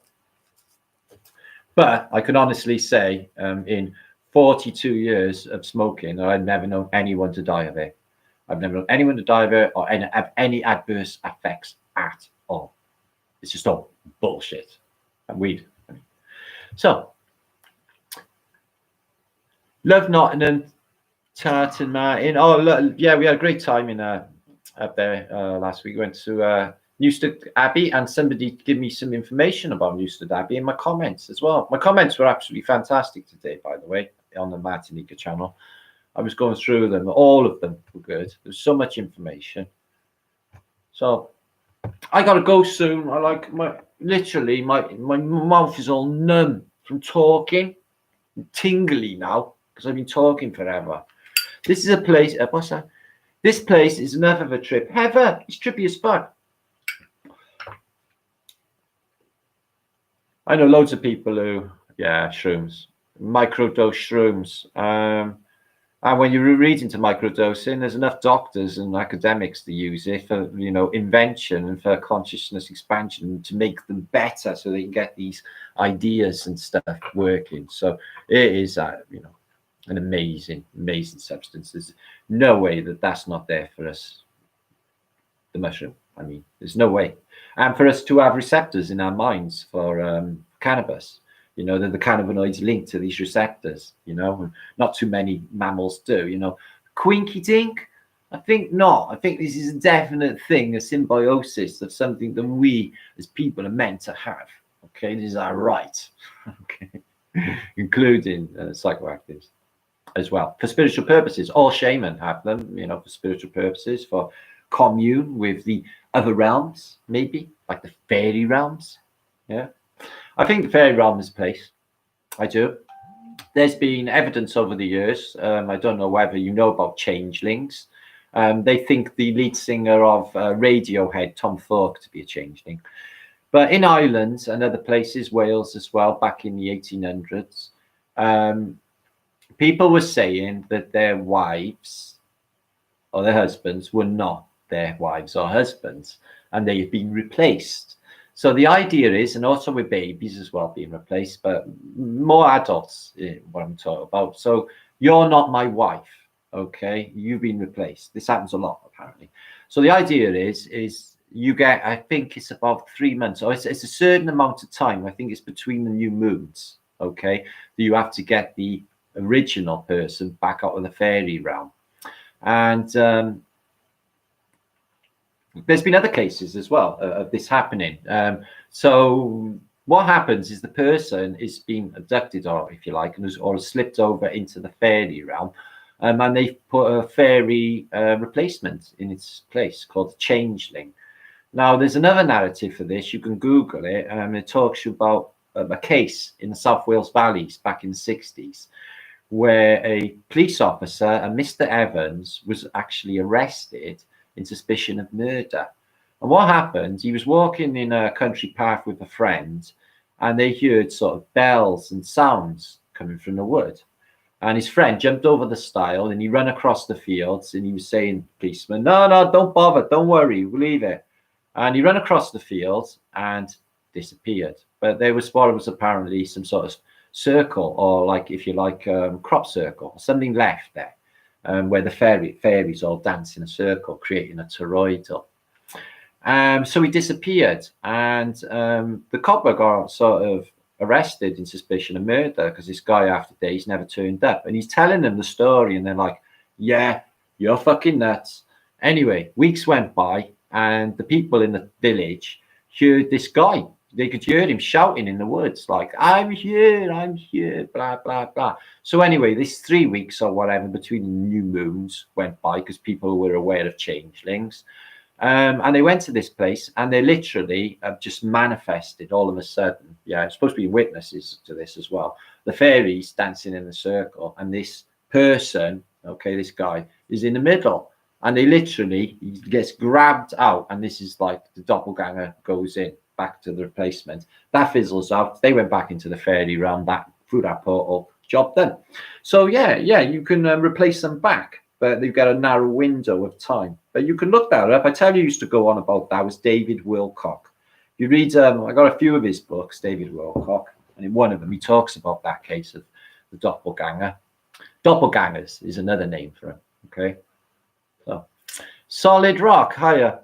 So I went into changelings a bit then, didn't I? I don't know where that came from. It's not like something I talk about often or ever. But it is quite interesting. There is something that the people were actually supposed to be believing in the 1800s, as well as zombies, vampires. Yeah, really crazy. So, Sketch Glenn, I'm going to be going soon. Sorry, I gotta go. It's getting late. It's literally nearly midnight, and I've been talking since like 9:10. It's getting on for 3 hours. If they cut any of my feed, guys, it is not my fault, okay? And I will add all links and stuff as I go. And there's stacks of stuff if you want to read in my last post as well. Got some super fantastic stuff to come this week as well, which I've been collecting. And I want to show you this incredible document about the large islands of America and the clues in it for an older world. I just need to read it through more and timestamp it to be able to present it. It's basically what I need to do. So Andrew Sale thought it was lighter, more giggly, and could drink loads. Oh, back on that. No, I don't talk about drinking more. I've already put my foot in there. Tis was, and now it's time to beat yourself over the head with a stick. Yeah, it was great, wasn't it, Chris Tarrant? He was all right, I suppose. Invasion of the Body Snatchers. That's what's happening. You know, they know spiritual life, supernatural life. You know that, don't you? Yeah. They just, Mel had it the other day with a mask arrived. It's like this. Ah, they're not wearing a mask. You're a public health risk. Get away from me. Ah. So, I guess in like everyone's going to have somebody coming at some time about this bullshit. So we all should be prepared. I don't think any of us are going to get away scot-free from the insanity. That's for sure. So, but I hope it's all coming unstuck quick, because I'm getting really pissed off and frustrated with lockdowns. That's really pissed me off. That fucking pulling out again all of a sudden. Yeah, 6 o'clock tomorrow. Just fucking chuck it on you. Just got to rush around then, buying grub and all that, just in case. Fucking nightmare. Coke will fuck you up, your heart, your brain, no time. Yeah, it causes chemical changes in the brain, which are irreversible. To be able to regain your serotonin levels, to be able to be happy again and not chronically depressed for the rest of your life is a miracle. Is a miracle. If you get your fucking, your endorphins kicking off after the chemical changes of cocaine will fucking cause. Okay. Now, again, this is a person who's not talking through ignorance. Okay, guys? It's all bullshit. Anything the Phoenician paradigm is giving us has been bullshit. Okay. These chemical changes are not good. Okay. They ain't natural. I know people are saying, well, Native Americans been chewing the fucking cocoa leaf for time immemorial. Yeah, that's permissible in my head, yeah, because eating a cocoa leaf to, you know, cure you of altitude sickness if you live in Peru and having the tea and everything is a way of life.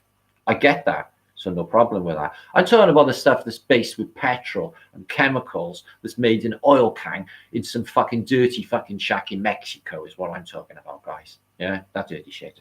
So, which people put in their bodies, by the way. You know. So, well, I'm sounding like a right anti-drug, anti-fucking everything fucker tonight, you know. Wow. But I'm not. Anti-anything. Okay, it's each their own, like I said. Time out, we'll have to go to the beginning. A little bastard had steaming up glasses. Yeah, well, that's why I can't wear a fucking mask. Because my glasses would steam up and I'd get fucking run over. I'm not good anyway with, you know, my motor learning abilities out in this really confusing world with all these things. Yeah. Hey, looking after. Anyway, anyone else see chemtrails on moon tonight? Right. I took photographs of the moon and they're fucking fantastic now. Now you mention it. So yeah, it was bright orange. It was fantastic. I will share it with you now. And no chemtrails. The sky was completely white and completely clear. Oh, my memory card's not in there. It's in my computer. How silly of me. Excuse me. Yeah, no, it was fantastic. It was bright orange. It was massive rising. It was absolutely massive. I've seen moons like it. I shit you not. I got them really close up as well. Absolutely brilliant. So, moon shots. Oh, there's you actually. No, sorry. I want your picture. You don't need to see that. Moonage.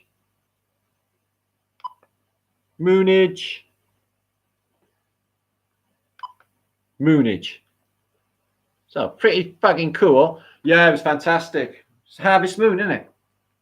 Harvest Moon, like the Neil Young song, which I love. That song. It's very atmospheric at the time of year.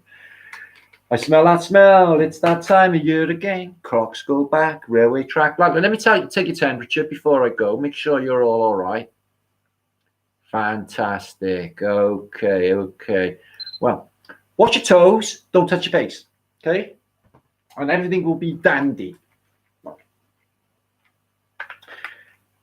I messed up my camera with coffee, actually, and the button's now sticking, so I've got to take the batteries out just to switch the fucking thing off. What's my favourite haze, Casper? Ooh, purple haze, I would say. That fucks you up. And I like a bit of amnesia. Probably purple. It's my fave. I like a bit of things in the red band of the spectrum. They go well with me. Coke is bad, no different to heroin. It's all shit. It's all fucking... You know, I feel, you know, I've said to many addicts over the years, like, especially around here, saying, like, what have you been a bitch for the man for? What do you mean? So who do you think's fucking giving you your drugs? CIA brings this shit in America, and Britain, the government brings it in. So they want it, like, it's like an infiltration of society. They do it to weaken us and fuck us up and kill us off. You know, you're just doing what they're telling you then, and you're just being their bitch, aren't you? So I never really thought of it that way. So yeah, it's exactly that way. We're victims. Yeah, we are, aren't we? Yeah, we all are. So, you know, don't be that bitch. Send the fuck off and you win. It's like, yeah, and you get your own back on them then, see? It's because they haven't got you. Well, I see it anyway. They'd love that, wouldn't they? To have everyone fucked. Anyway. So, holy smoke, still streaming. Yeah, I got to go now, Frank Murphy. Thanks for popping by. Chris Duggan, I got to go very soon. I need things. Needs fucking food. I got to drink, yeah.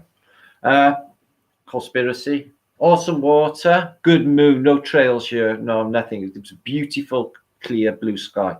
And it was quite warm as well. I had a little bit of the sun. Bit of a cold wind, but not too bad. Yeah, it was a really nice day. It was 17 degrees, I think. Look like Channel 4 trailer around you. They're good then, Channel 4 trailer. Anyway. Yeah, Jilly, thank you for everything, sweetness. Alva Billy, thank you for everything. Sorry I had to let I whinge then about things, but, you know, mainly David Icke and drugs. It's like the British. That's my little rantage. Thank you, DMM. Thank you, Ordinary Bear. I gotta go down, MC. Brilliant sketch. Right, flat thumbs. Everyone must do a flat thumb regardless. Okay, remember, I can see. Okay, these glasses give me super abilities where I can see tens of millions of little, well, 240 little squares. Tens of millions. Yeah, good moonage. Love a good moonage. Anyway, right on, Casper Matthews. Thank you, brother.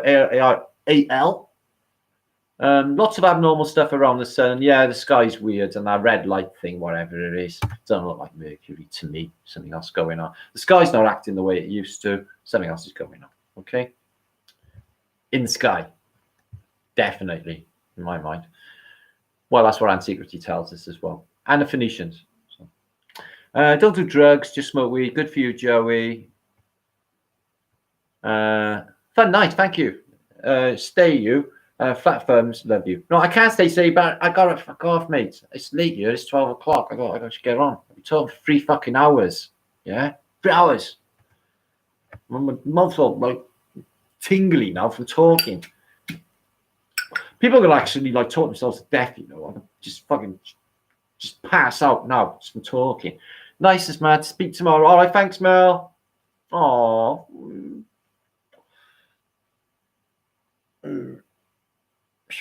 Sympathy for souls. Thank you to you.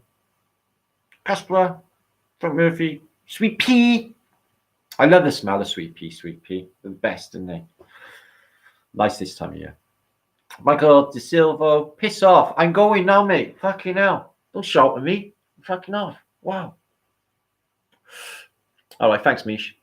Catch you on the scene soon. Thanks, Brett. Be sure to go watch my other thing if you're bored. I got loads, got like thousands of videos. I'm coming up to like 2,000 videos at the moment, if you didn't know. Don't touch your face. Oh, shit. Okay. Anyway, Mudflooder, epic nurse. Oh, happy birthday for the second. You got good memory, Greg.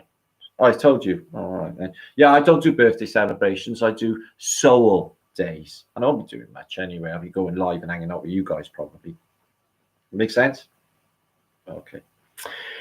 Anyway, sweet dreams. Oh, yeah, my dreams are all over the place. Mind you, they ain't bad. So I don't mind going back to them. Except that confusing one that kept fucking playing over and over. Okay. I don't know. It's difficult to explain. Well, just all in. Anyway, sell wash shirts. I got to catch up with Matthew. He's supposed to be mass producing them or something. And I can get them and flog them. That would be epic. Yeah, everyone would have Mud Flood. And everyone would have like Flat British then. So, yeah. Fucking yeah, they're epic. Anyway, Psycho Dave, I got to go. Rob, blessings to you. Not blessings. What am I saying? Love to you and your wife, Robert. And Heather, flat thumbs to you too. Do you flat thumb in, Heather? Put that thumb flat. That's right. Very good, very good. Verdict, thanks for everything, brother. Thanks, Italian Carrot. See you soon. Nostalgic, everyone. Bless. Why am I saying that? Man, Brian. I'm getting tired. All right, peace and love to you all. Be good, okay? Don't do anything I wouldn't do, okay? There you are. My rant over for the night. Feel much, much better now. Flat thumbs, Casper. Peace, conspiracy, tappy chick. Anyway, be good. I got fuck off. Try. See you soon.